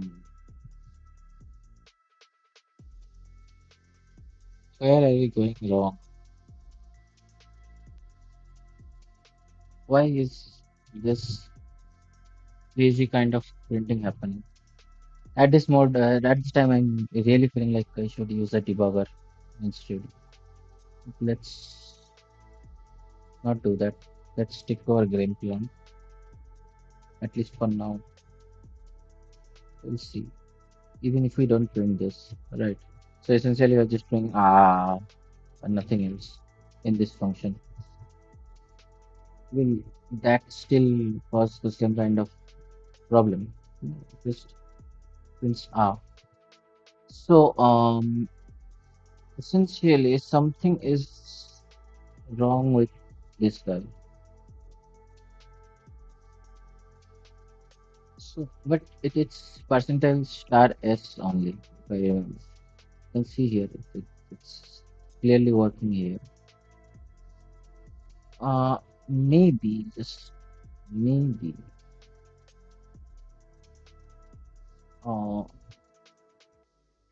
it's casting the wrong way around. I don't think that's an issue. That's the only difference, right? So just maybe, yeah, operator precedence is something that sometimes hits you very hard. Yeah. So let's just take this single node as to why this is happening. So maybe with R, I also want the size. So let's say in followed by node value dot size. Just to do that, and then we try, right? So we get this thing. And this is why it's crying. What what happened that we get this huge atrocity?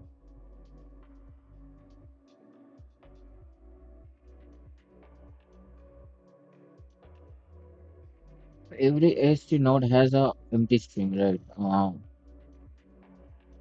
So does it is it caused by having an empty string? I don't think so.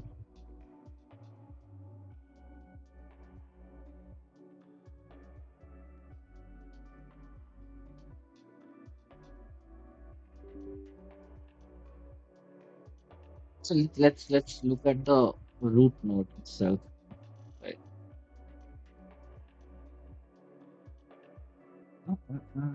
We'll get this sorted out. So I am not worried about that. So we're creating this root node here, right? And that root node is essentially our AST's root. Right? So what I want here is print root. If I do that,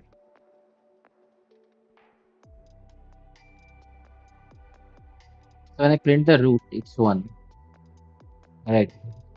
But later when I have the AST itself, it's some garbage value, right? So that gives us a hint. Mm, mm. How about we just do this? We parse the program, uh, let it run wild and do whatever it wants. Then we set the root to the root node that we just generated, right? So that if at some point that value is getting changed itself, we still have the original root. You know?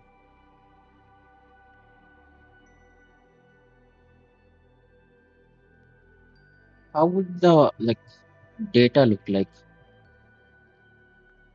For example, okay, forget about root, but for let's say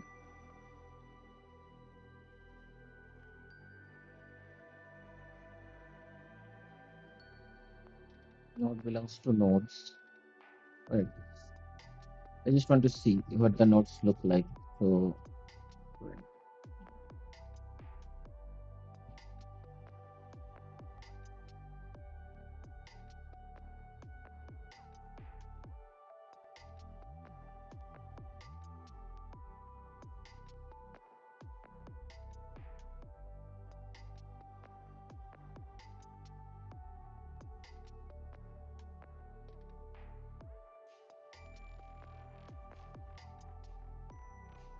first node is some kind of a junk, and then all the rest of nodes are of one size. So that is correct. But where does this junk come from? Right. Oh, this junk, the nodes are there. The nodes are correct. How is the root getting changed? Here, if you search for root, right, we have this. Here we basically printing the root. And here the root is correct. So we can do this. And then we're setting the root to this root node. Is root called RWT? I don't think so. Maybe. Then we get parse program. In parse program, we basically create a block, right? And then we do this.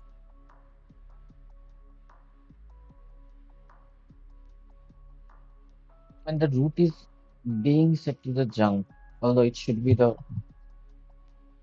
create node AST root.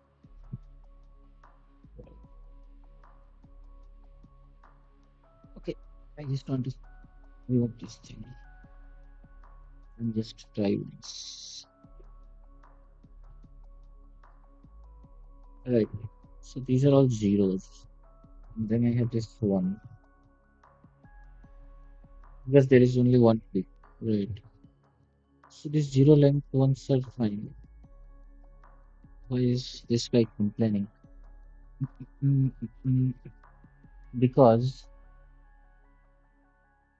but it should like it should create an default AST. Just to be sure. Let's add a constructor.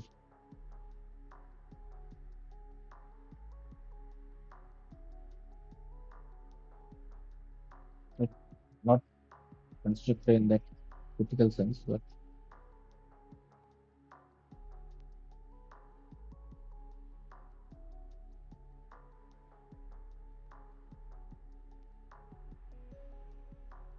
then when you initialize, you also initialize AST. Okay, we never initialize AST. Maybe that is the reason.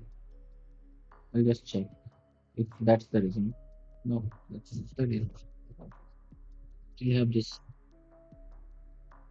unbelievable guy.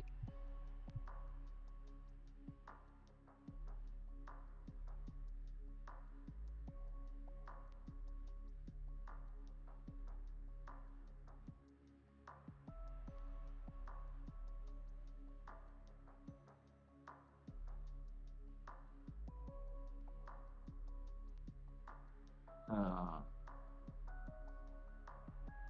root user pointer, right?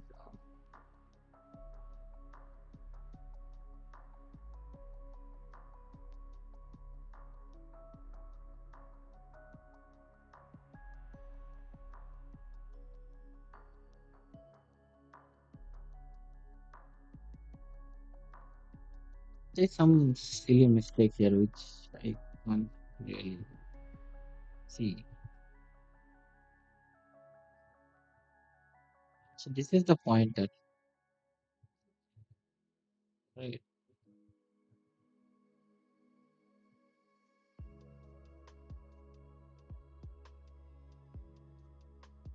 I still don't get it.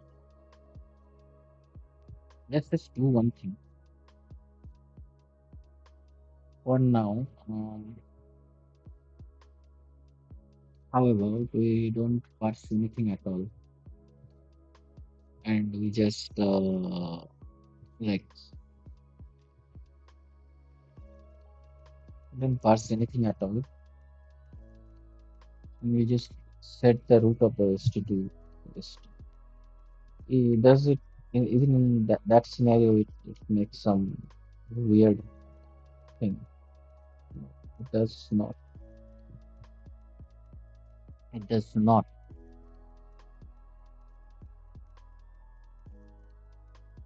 Okay. So we have root. Let's just go by that logic, right? Where we don't do this. Right? We parse a block, right? And we say that parse program is nothing but AST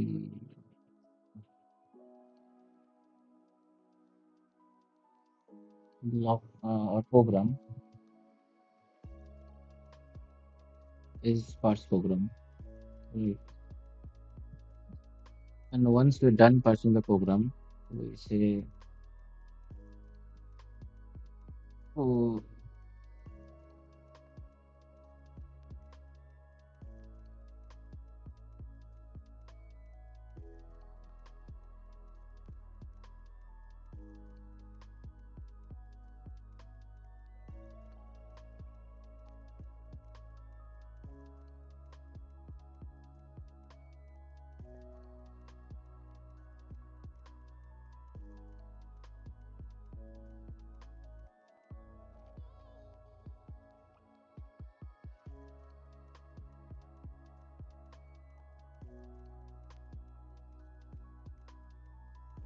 so right now we just parse one block,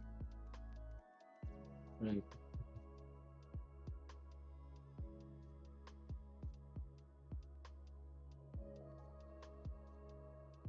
Right now, let's say we just parse one block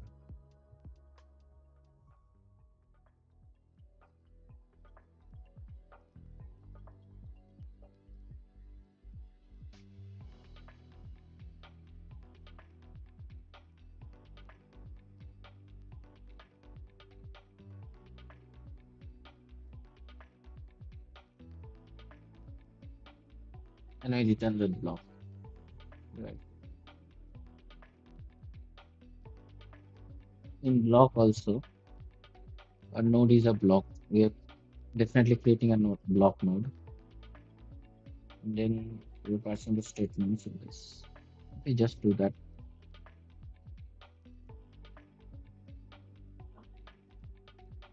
We still get this at like where does this way comes from? That I don't understand. Where does this stupid guy comes from? So instead of this, if I say that it dot init,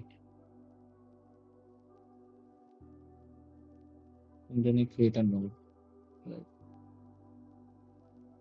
And what create node does basically impresses that when I set that type, maybe we should also set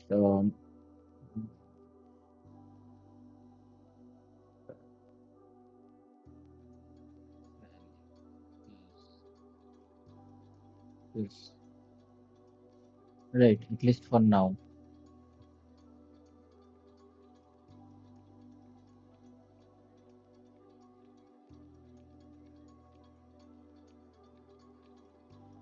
And then we return the reference to the last pointer, uh, address of the last pointer. Hmm. Mm.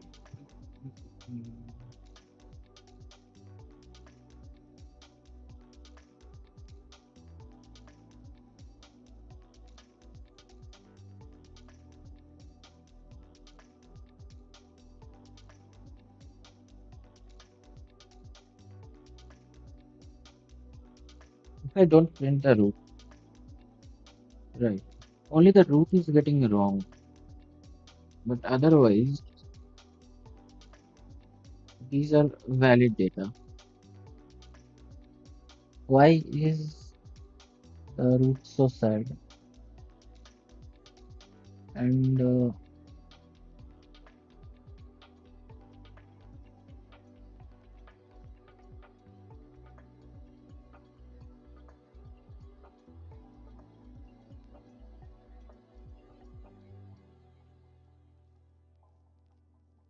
why is it giving me a wrong location?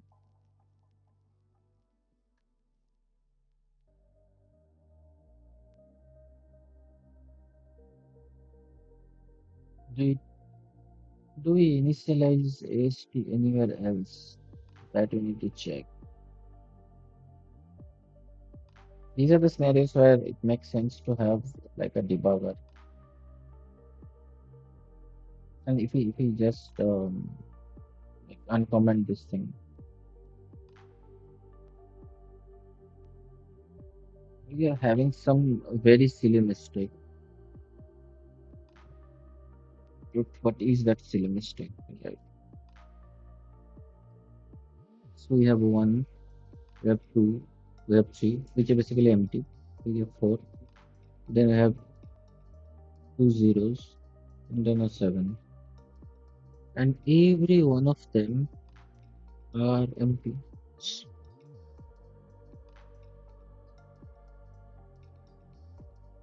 Why? Because this sequence looks correct. Right? This sequence is absolutely correct. This sequence is also correct. But then when we're going to print things, everything is going right. But ideally in main, let's check main ones. We have our parser, right? Then we need our parser with the tokens. When we parse, and when we parse, we get our validation. Then we try to print that AST and we get all those weird stuff. And in print AST, right now we're just printing every node. Right? And when you're printing a node, basically we accept this stuff. Right? We have the length one, but the value is not there. So if we go to parser, where we are creating that term, right? And clearly setting the value of the node to current value.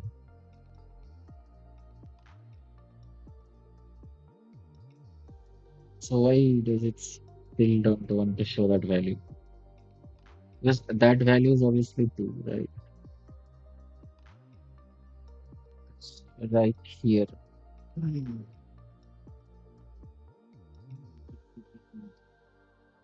That's the seventh element. Why is it this? It's not the seventh element. This is one, two, seven. We're creating one, two, three, four, five, six, seven. We're getting seven nodes. Right. So basically, why do we have seven nodes? One is root, right? Then one is the term itself. Then one is the factor which is holding the term.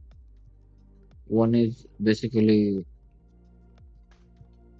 the sum which is holding the factor.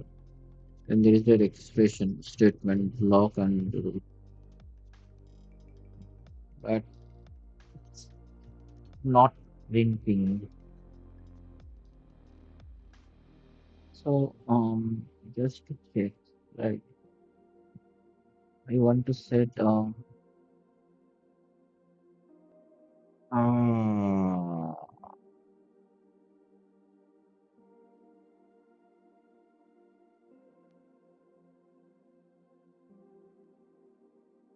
if I say just this root value is equals to apple, right? When parse is basically done, this apple string will vanish or not? Will this string get deallocated? So I have the length correct, that is 6. But when I'm trying to print, this is just blank, right? But let's say I have this string declared here. So it ones. The string literally should exist in memory, ideally.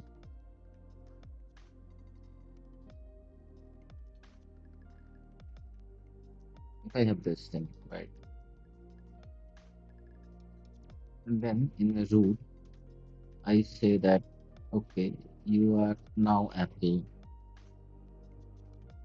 So,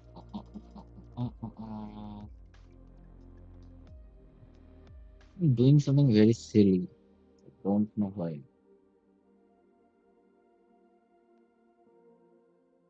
Right. If I just do that, you make, and then I run. I still get this MP guy.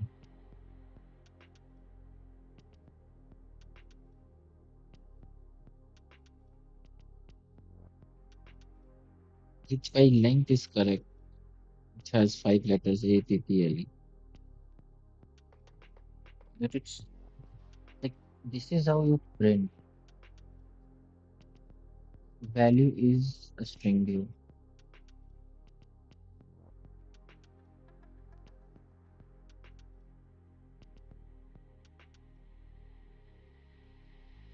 Just one.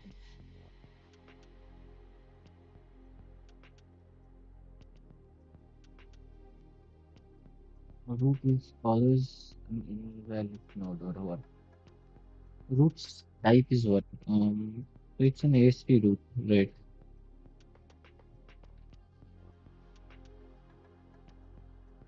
This thing clearly works.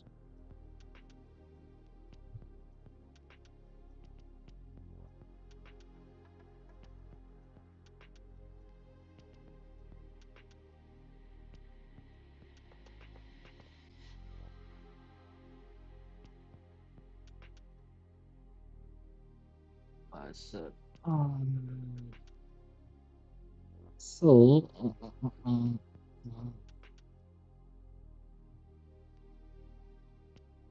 when parsing, right?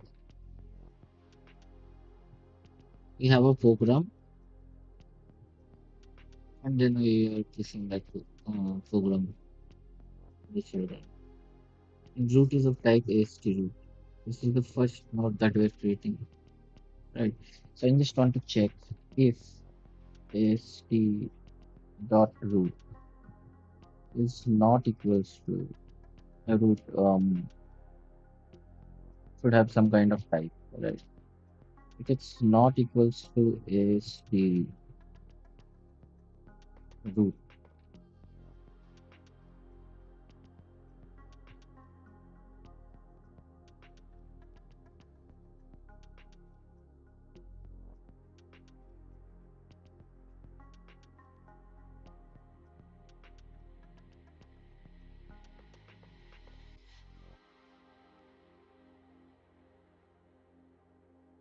invalid root for AST. And now let's just comment everything out, right? We don't care about program. Maybe the autos are doing something that we don't want.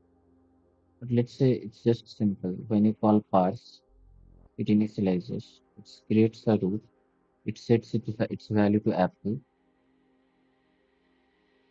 it sets the root of the AST to AST, and it returns the AST. Just it does that. Still, we get an invalid root. We don't get an invalid root in this case. We get a valid root, right? But this guy is still empty, right? So just for the argument's sake, let's say root value is Apple, right? And we are returning. Why don't we get the Apple? Right. That is the next question that we need to answer. Right.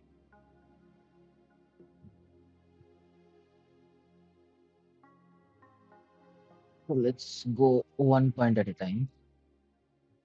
Right now, our AST at least have a node. It's saying 5, but it's not printing. Why is it not printing? Printf percentile D.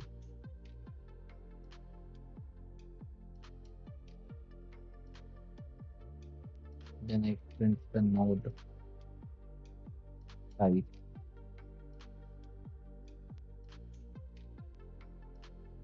I don't think this is an issue. Like This is correct only from operator and precedent standpoint.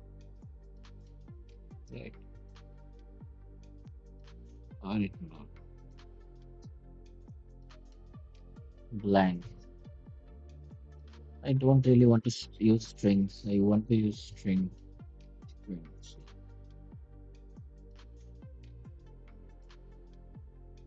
This one should last till the program's end of lifespan. Right.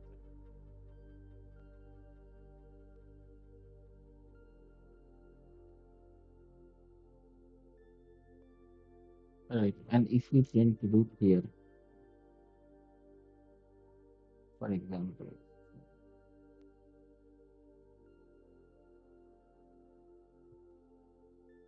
here also we get empty, here also we get empty. That's good. It's behaving. Right. If we just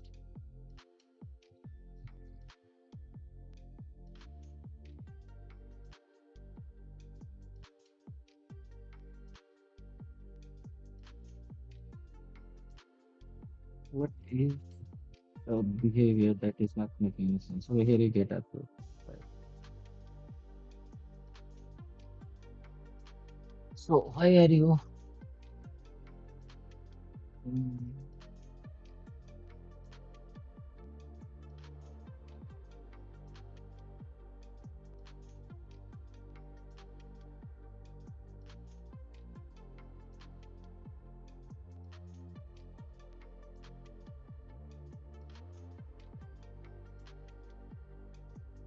here itself, when I'm printing this root, it's not getting it.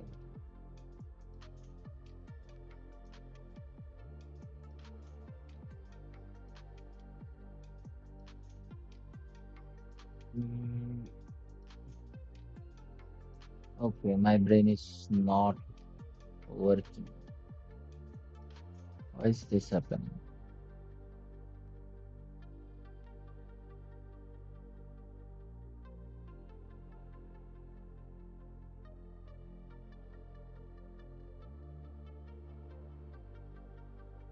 So you can ask ChatGPT. It probably give us the right answer. But right now, I don't want to go that way.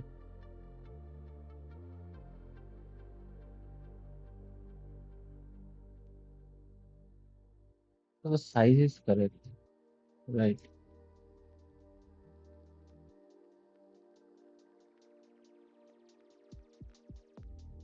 It is start dot, right? Like in Lexit, it clearly works. Okay, I am the stupid guy. Yeah, yeah.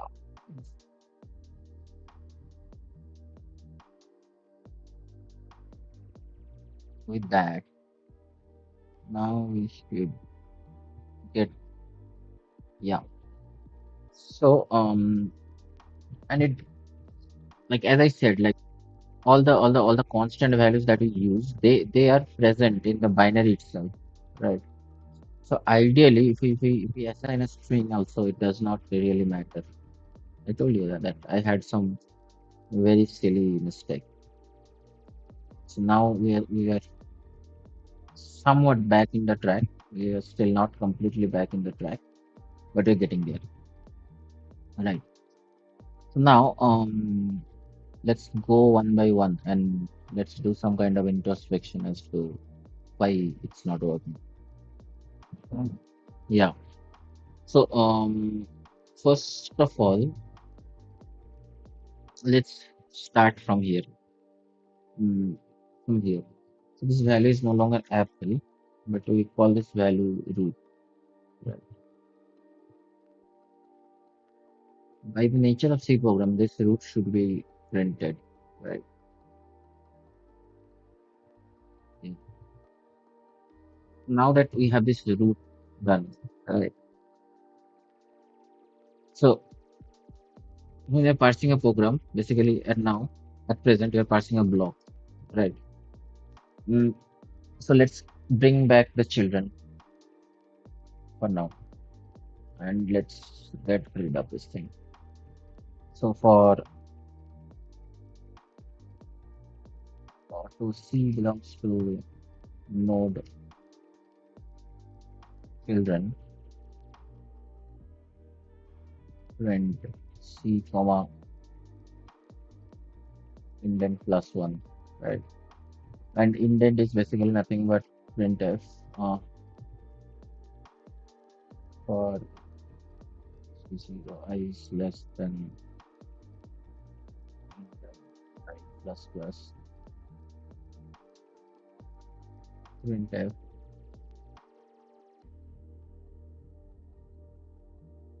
something like this maybe for now. Okay, so we make when we make run, we get a root, right? Now we're parsing a block. So let's just do that. That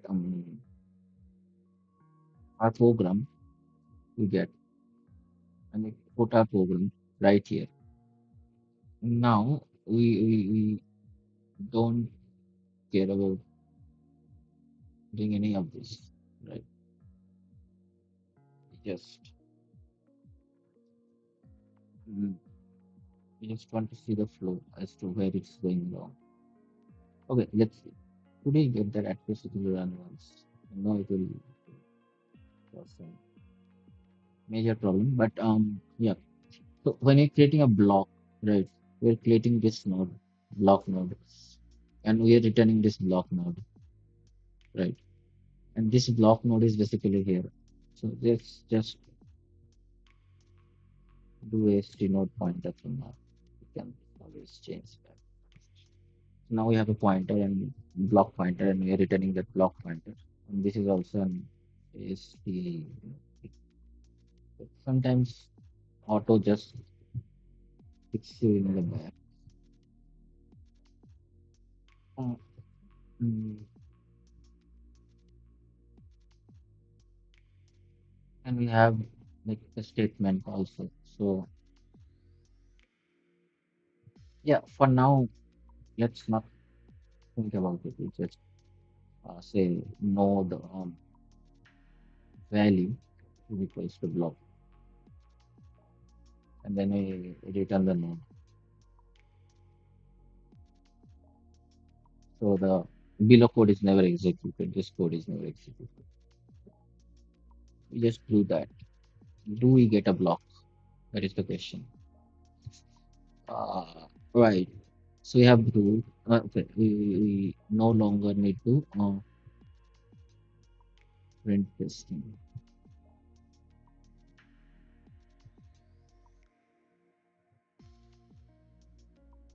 Okay, something is okay. Right. I think I know because we're doing this right. We don't want to do this anymore. Parsing and everything is fine. First, I think I forgot to say this. But yeah, essentially, we don't want to print this root as well. We just have this program, which is basically parts program is returning a AST node. So, AST node pointer program. And then we are pushing that program that we have in the root children, right? So, and then we have this ASP dot root set to root, and then we are returning AST. Here, in the parse program itself, we are parsing only one block, and we are returning that block. Right. In the block itself, we are just setting the value to block, and we are returning right that node. We just run this. What do we get? Invalid root. Parsing block invalid root for ASC. So whenever we parse a block, we get an invalid root.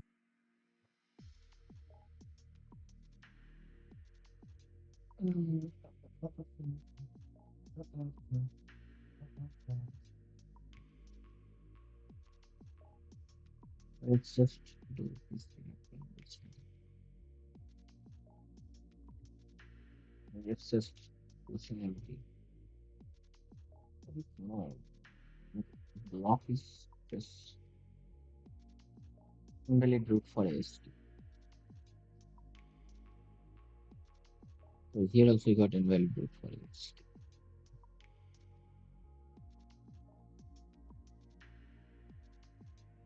So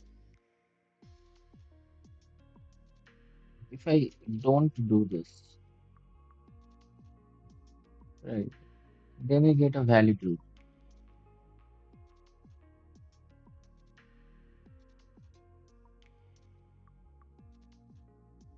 And if we didn't get any error, right?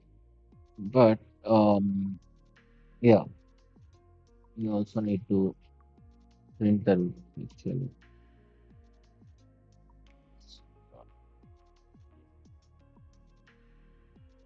Right. If we do that, we get the root. But as soon as we do something else, right? We create a simple program or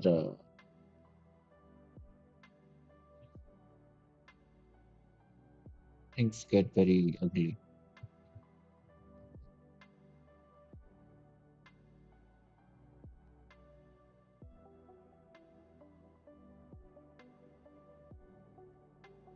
So if we just create a program, will that also falls invalid root? Yeah.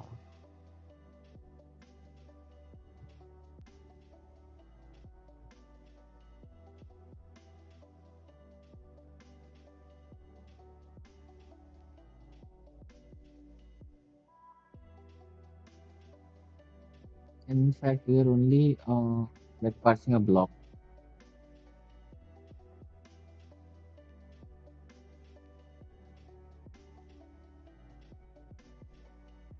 So pushback pushes at the back. Why is that supposed to change the root?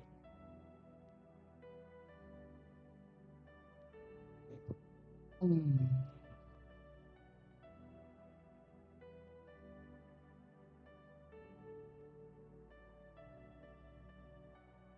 If parse program just creates a null pointer and just returns that, even in that case, will it complain? Does not complain.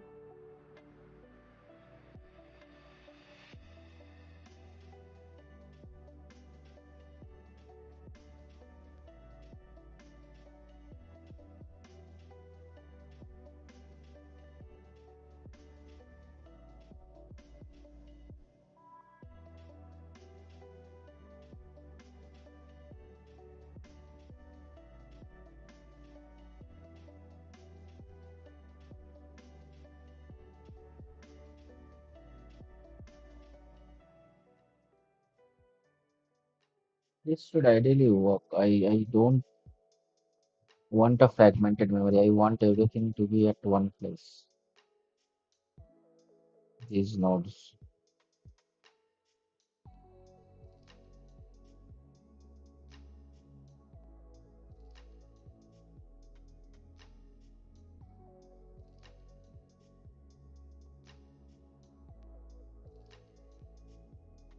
That's when we're creating a node, we're basically static data. We're setting the value at the back, and then we're returning the address with the back, right? Or should we return the index and just access via that index? That is stupid in so many ways.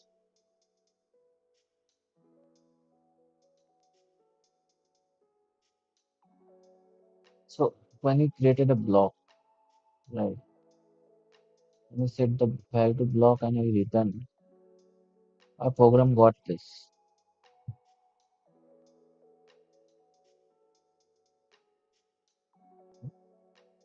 How did it run?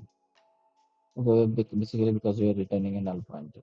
But let's say we create a block, something like this,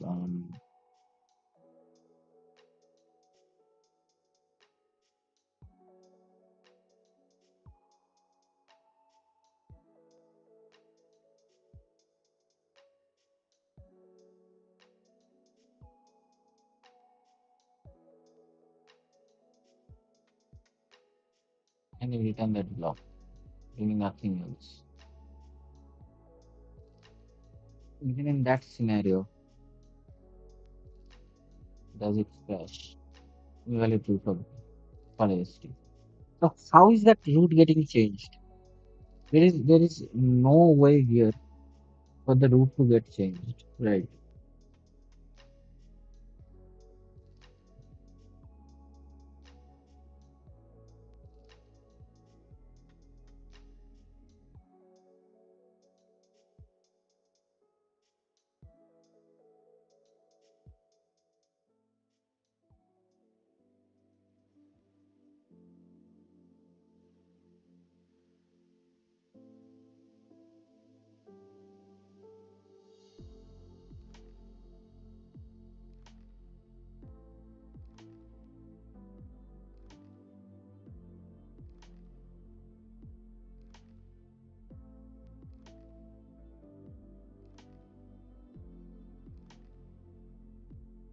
I just want to see if this syntax is valid.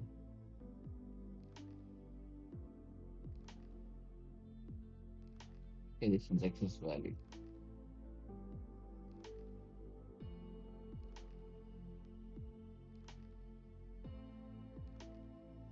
This returns the address of the back, right?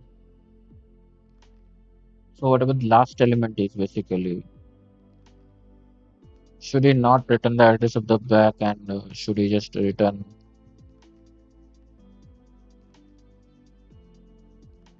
create node is creating some kind of problem, is for sure. We can solve that. Why is it shifting the root? There is no instruction about shifting the root. But maybe we should rather return address of ast dot nodes nodes. I mean, sorry. One second. What did we return? Acha. Okay. So nodes instead of nodes back, we want to return this thing. Nodes.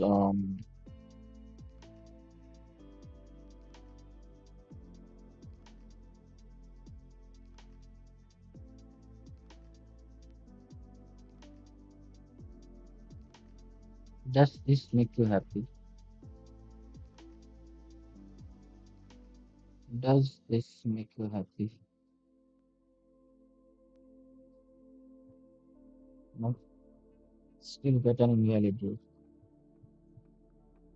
But why? We have a vector of nodes. And nodes are pretty much clear. There is no ambiguity here. Right.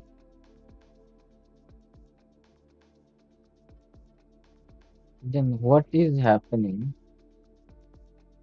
that is causing this? Whenever I do this, it causes this to change. Mm, That's what I don't understand. Like it should return the last element, right? And if I do nothing else, it creates a not perfect.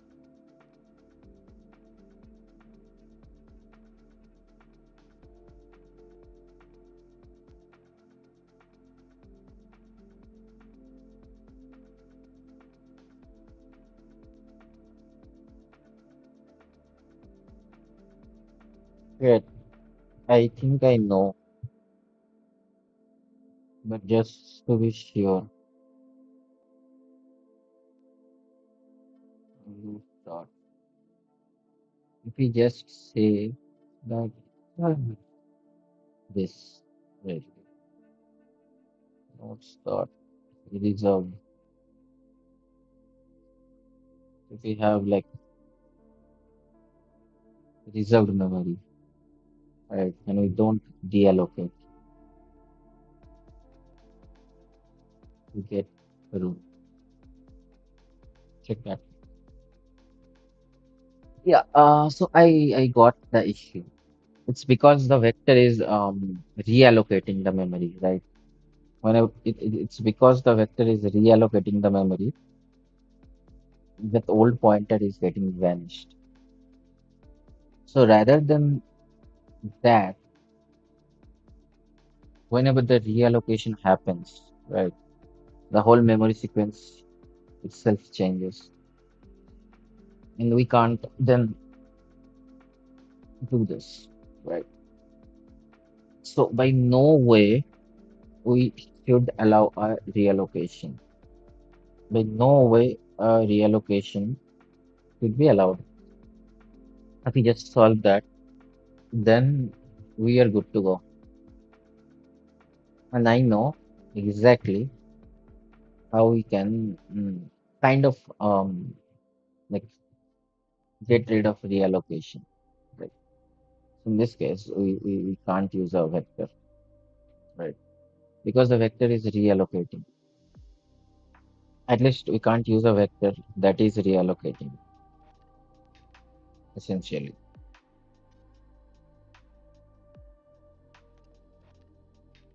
So what do we do? The next question is, so what do we do? And the answer is we use something called as a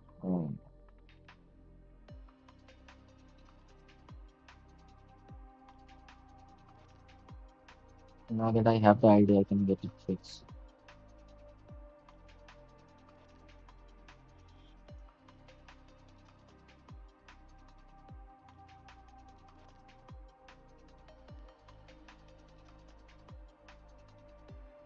Just get it done.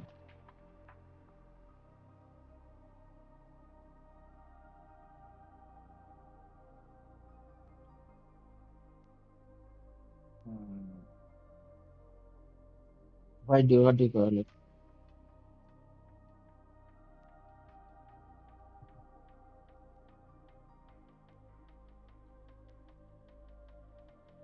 My allocator.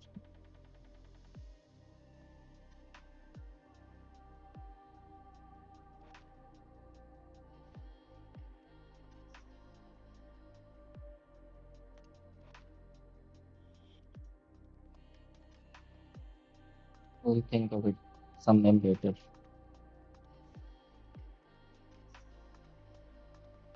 I just forgot that when Victor resizes it, it copies at center. Now, one easy fix will be just having a huge reserve, but that is what you probably don't want, right? So, you can have a data structure which will just serve our purpose.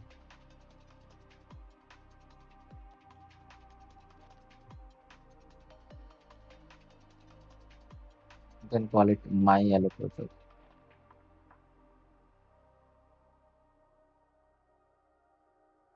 right? So we'll have an allocator, and we'll have a vector of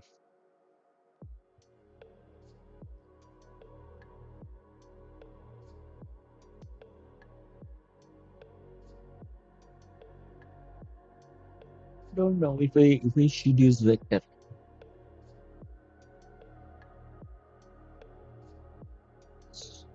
So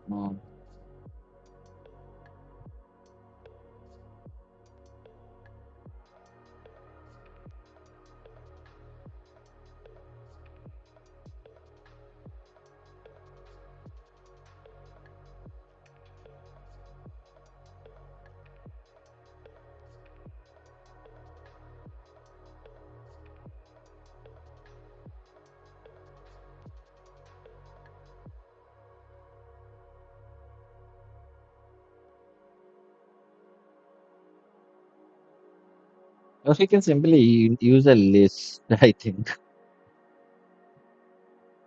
we can simply use a list because the problem with list is that it's a fragmented memory. I want the memory to be near. Should we go for allocator that does that? Means that why not? So for now, it's a small allocator. So define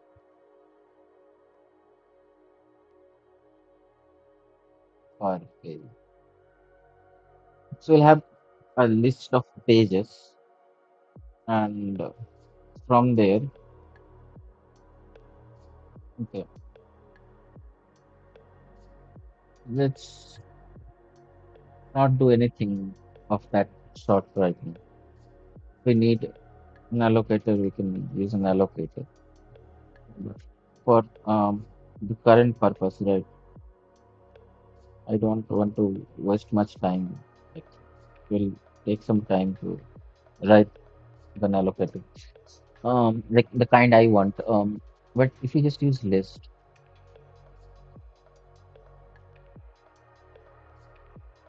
some kind of linked list, right?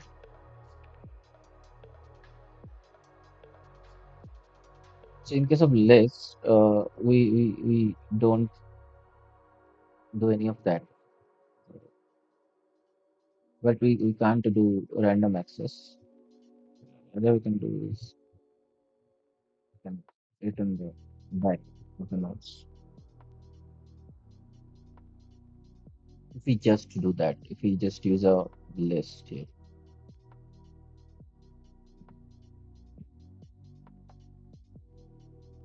we get true. Okay. So yeah, that was a like, very weird bug. But once you understand where that bug is coming from, it's easy to eliminate. So- And so now, at the moment of truth, we can go to parser, right? And we can have our this thing. Right? This one is just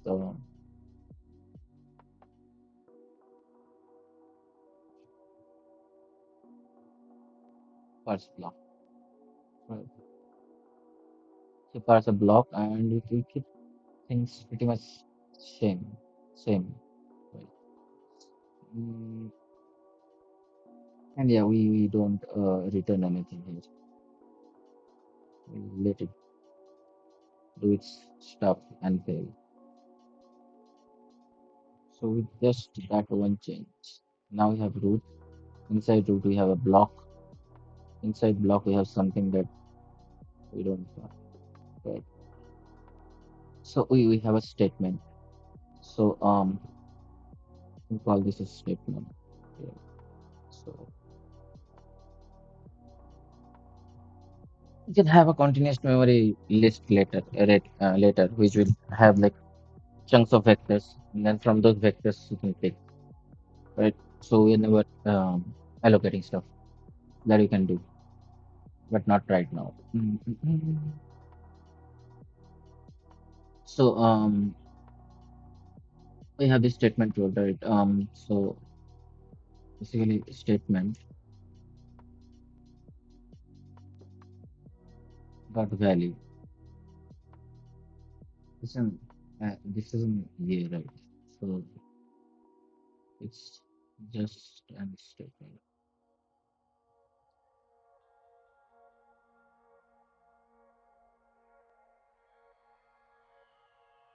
and then we push an expression.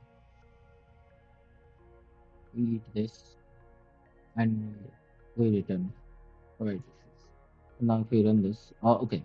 Um, that being done, we also need to remove this indent restriction because our we will not go into some kind of hype right now. Nice. We have root, we have block, and then we have statement. Right. But in this statement, we have all these zeros that we need to understand. Right. So let's go over that. Right. So a statement itself, is basically an expression, right?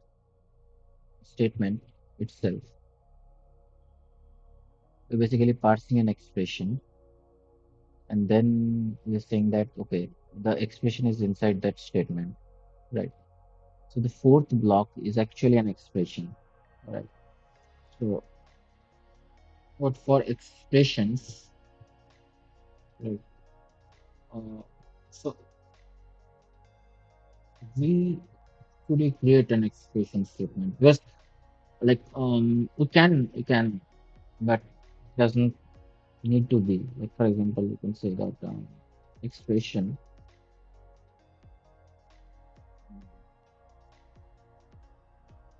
value is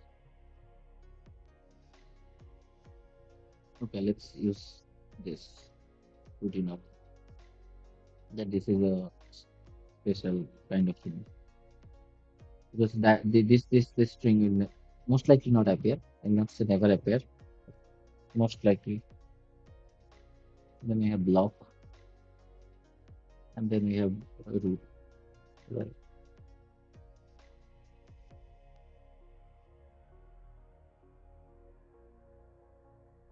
And now the expression should only contain the term, nothing else.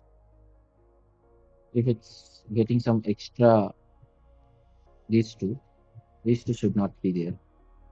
But right now it's getting that because it's a binary operation, right? But we can get rid of that.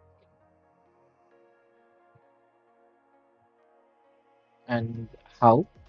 Because you remember that we're passing a term, right? And we're creating an int node and we're returning that. So this is fine. But when you're passing a factor, we're creating a binary operator, right? And we're creating a term, right? But essentially, we create the binary operation only if there is this condition. Otherwise, we just return the term, right? But that will cause extra blank nodes to be there if we just return the term, right? So what you can do is you can set this to none, all right? Yeah, we can have things, but it does not make any sense to like have extra depth. That's why. So AST node pointer binary operation is equals to mm, null pointer basically, right? And basically this term itself is we have gotten this term, right? And then we okay, then we are pushing this term here, right? So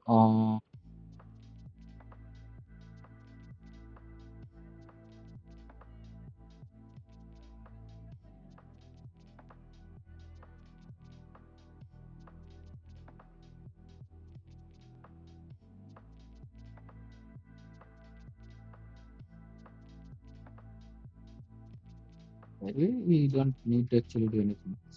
We can just do this. Now I'm clear what to do. We create a binary operation, right? And when you create a binary operation, we say that okay, mm, BNOP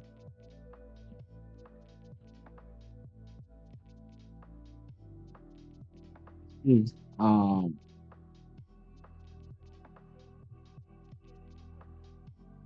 equals to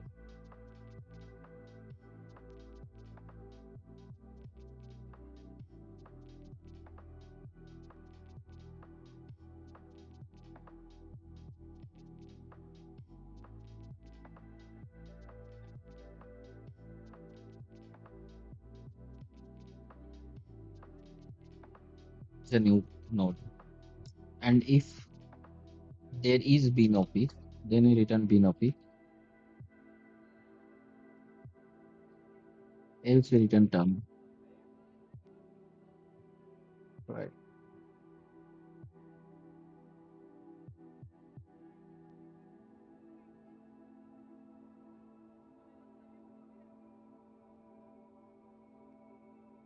Right.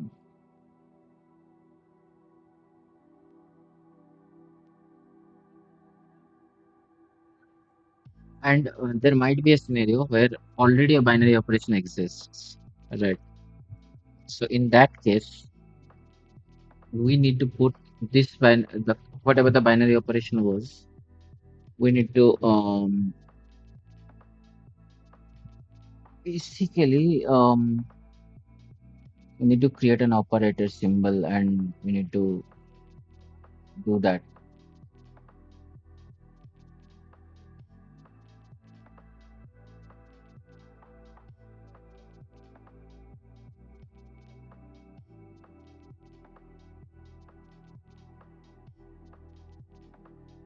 Okay, I think that I will be doing some major refactoring on the logic itself, because this logic right now when I see is currently wrong. So should I do it now? Because it's already a long stream. I would rather like to do it on the next stream. Okay. Uh, but essentially, for our case right now, it will just work, right? If we just for right now, it will just do this, right? Some kind of only two is being written, but that's fine. So yeah, we'll stop here because that one bug took a lot of time to understand what is happening. In next frame, we will actually implement this. Okay. So because we are doing while, we need some kind of like pre-building mechanism where we basically do the same thing here, but just for now. Okay, when we are creating a bin OP, right? Um, and if we have already a bin OP, right? In that case,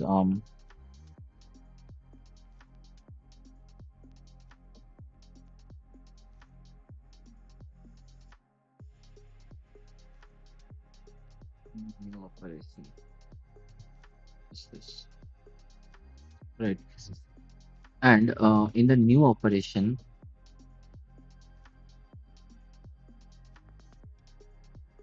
if I push the term, then we set whatever the new operation is,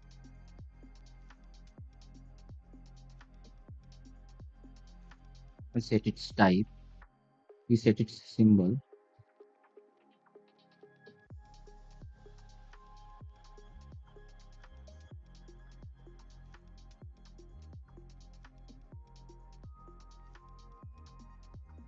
same here, whatever the new OP is,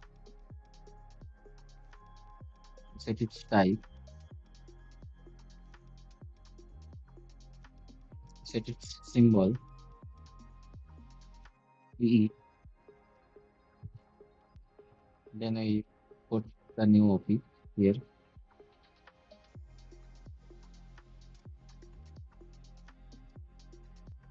and we basically set our bin OP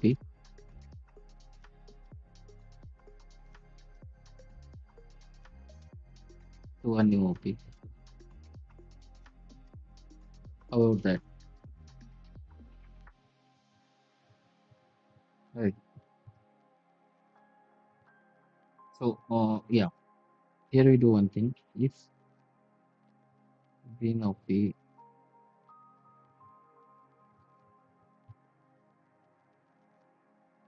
okay, I clearly need to think this a bit through as to what I supposed to do, because yeah, like if not binary operation, then this is my binary operation that you're going to do, right?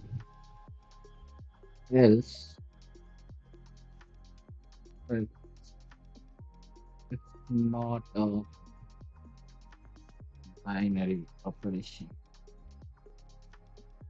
Else, if we have already a binary operation, right? Okay, we can just set binary operation to new operation, I guess, and we can.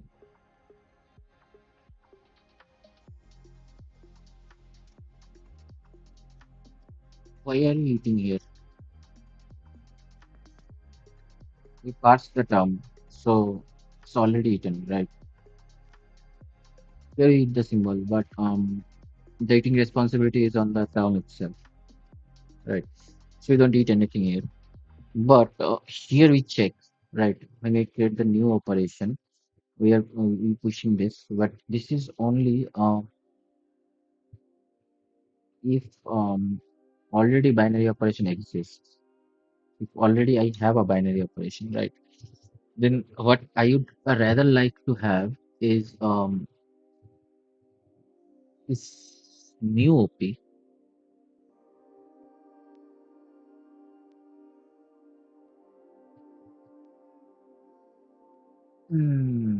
Okay, got it. So first we don't have any binary operation. We parse a term. If we don't hit the while loop, then we return that binary operation.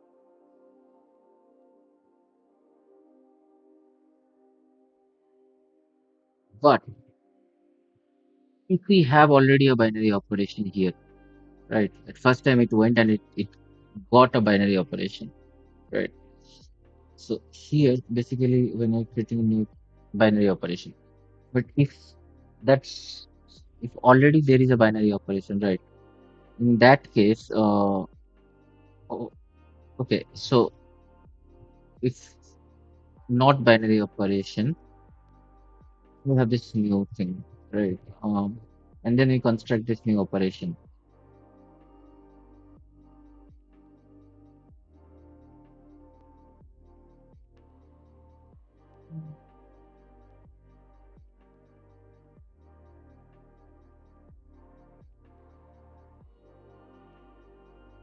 So here when we come, we create a new operation, right?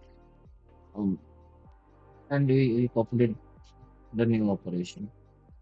But ideally, like if I have like for example 2 plus 2 plus 2, how would I like to represent it? I would like to represent it something like 2, like a class operation who has like 2, and then here I have another class operation which has 2 and 2. This is how it should be constructed, right? So in that case, we first have our no binary operation. We evaluate the term. If we don't get any binary operation, we return a term. That part is sure. This part is also sure that I want to push the term, right? But in case I already have a binary operation, and then at the end of the day, our binary operation is basically this thing, right? So in the new operation, obviously I want to push the term, but if the binary operation exists, right, then I think the term itself becomes the binary operation, right? The term itself becomes a binary operation. But if the term itself becomes a binary operation, then that term is pushed down, right? So that shouldn't be the case. We construct this. This is fine. We create a new operation where we put these two together,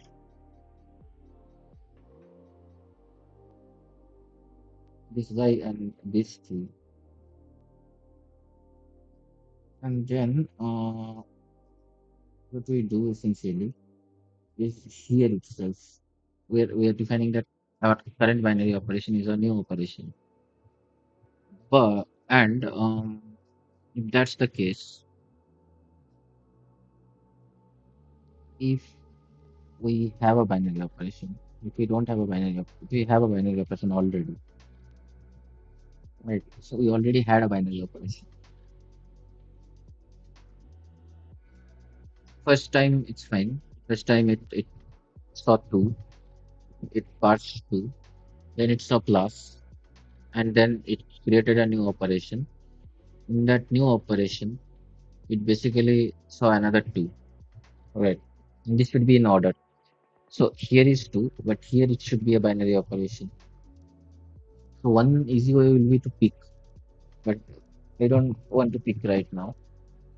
What I want to do is I want to parse this part, right?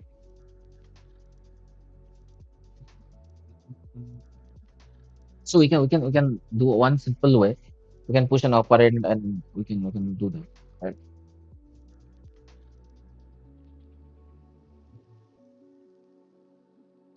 So whatever I had is basically my left term, right? What I mean is that this is good, and we can set binary operation to be new operation. But we can say that if binary operation exists already, that means our term, like if binary operation already exists, that means our term is now that binary operation. If I say that, that means when I reached here, right, I already had a binary operation, and that binary operation itself become my term, and then I constructed this, right? So this side itself is a binary operation, and then I have this, and I have this top binary operation, and then we are finally returning that binary operation. If I just do this, should work. I don't know. We'll check. So I need to get the same thing here,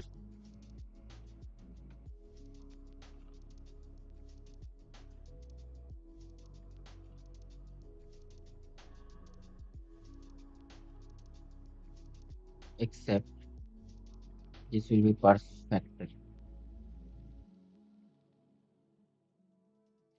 This will also be parse factor.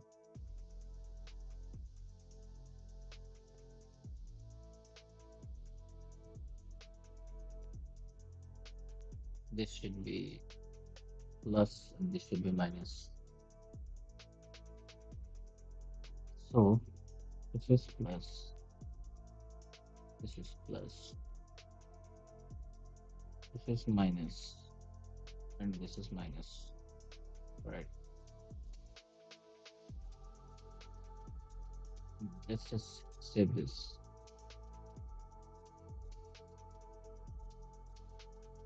Unknown type. Why unknown type? Oh, due to this thing.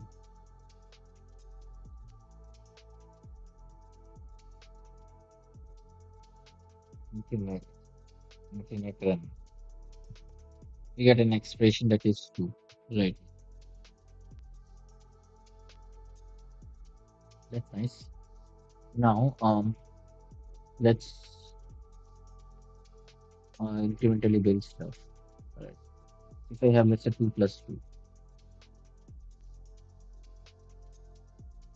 right? So we make, and then we make run. So you have a addition operation of two twos, right? Now, if I have 2 plus 2 minus 2 plus 2 minus 2, for example, I will get what? Yeah. So our statement was 2 plus 2 minus 2 plus 2 distinct. Okay, let's remove this at least one. Like what else you're printing? Okay, this we can keep. we can keep this, but we can just, I think it's at the top, just go G, and we are printing somewhere that you don't want to print. It is in current, right? So it is printing, I don't need anymore. And with that, I can make, and I can run, right? So we have first minus operation where we have an addition operation.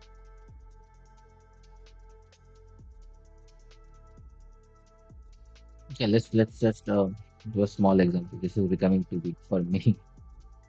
Right. So yeah, we make this, then we run. Right. So we first add two numbers, then we subtract two from these numbers, this addition. Right. Yeah. So we first add two numbers, and then we perform a subtraction operation where first operation itself is a binary addition, and then we subtract two, which is correct, in fact. And then what we can do is we can add 3 and subtract 2. So and subtract 1, right? So how that look like?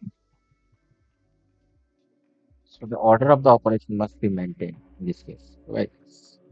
So yeah, first we add two values, two twos. From that we subtract 2, right? So in this subtract operation, once that's done, then we're doing an addition where the whole result is then added with 3, and then the whole result is subtracted from 1. Yes. And now we can do this. Our original example. So 2 times 3 times 4 should come first, right?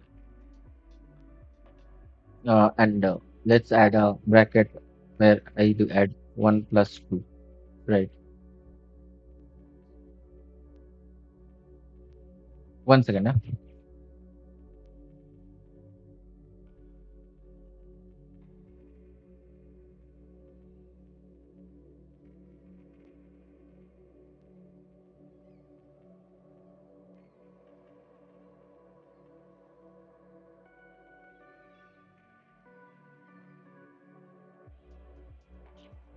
Yeah.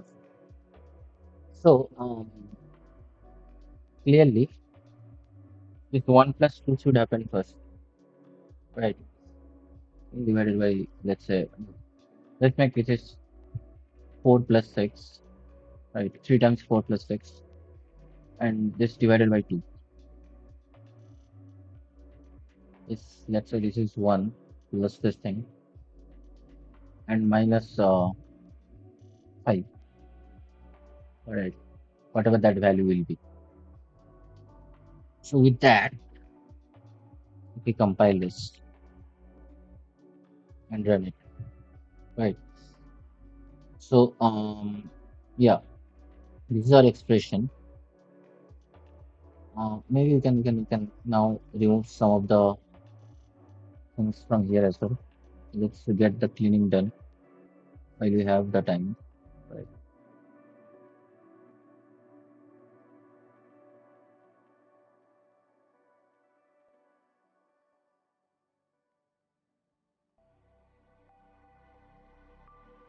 And with that, if we make run, right?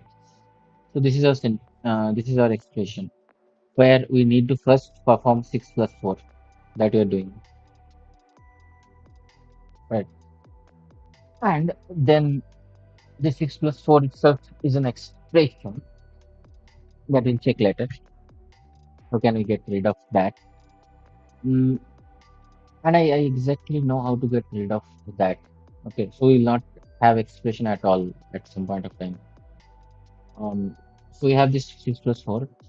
Then we have this multiplication where we are multiplying it with 3, right?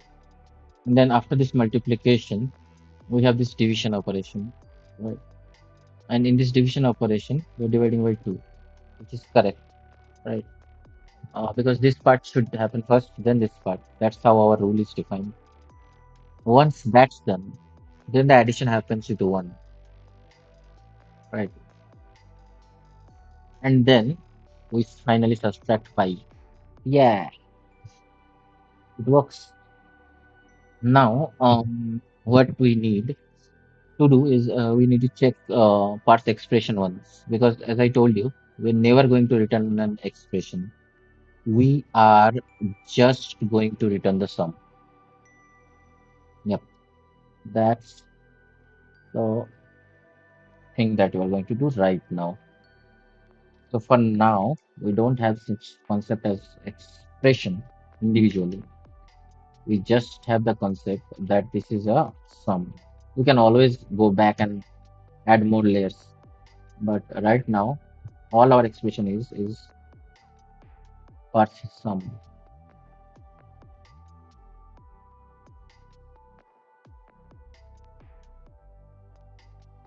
And let's check what that brings us to. We have one statement, which is basically this huge operation, which is correct. How cool is it? And now, basically, as we have this, right, from this, we can generate assembly. This only you can just generate assembly directly right now. But that's not what we are going to do right now. So yeah, on the next episode also we will work on the parser. We'll add more parsing things. Right now we only have these like arithmetic expressions. Um, but yeah, it was quite uh nice experience doing all this stuff. And yeah, see you next time. Till then, bye.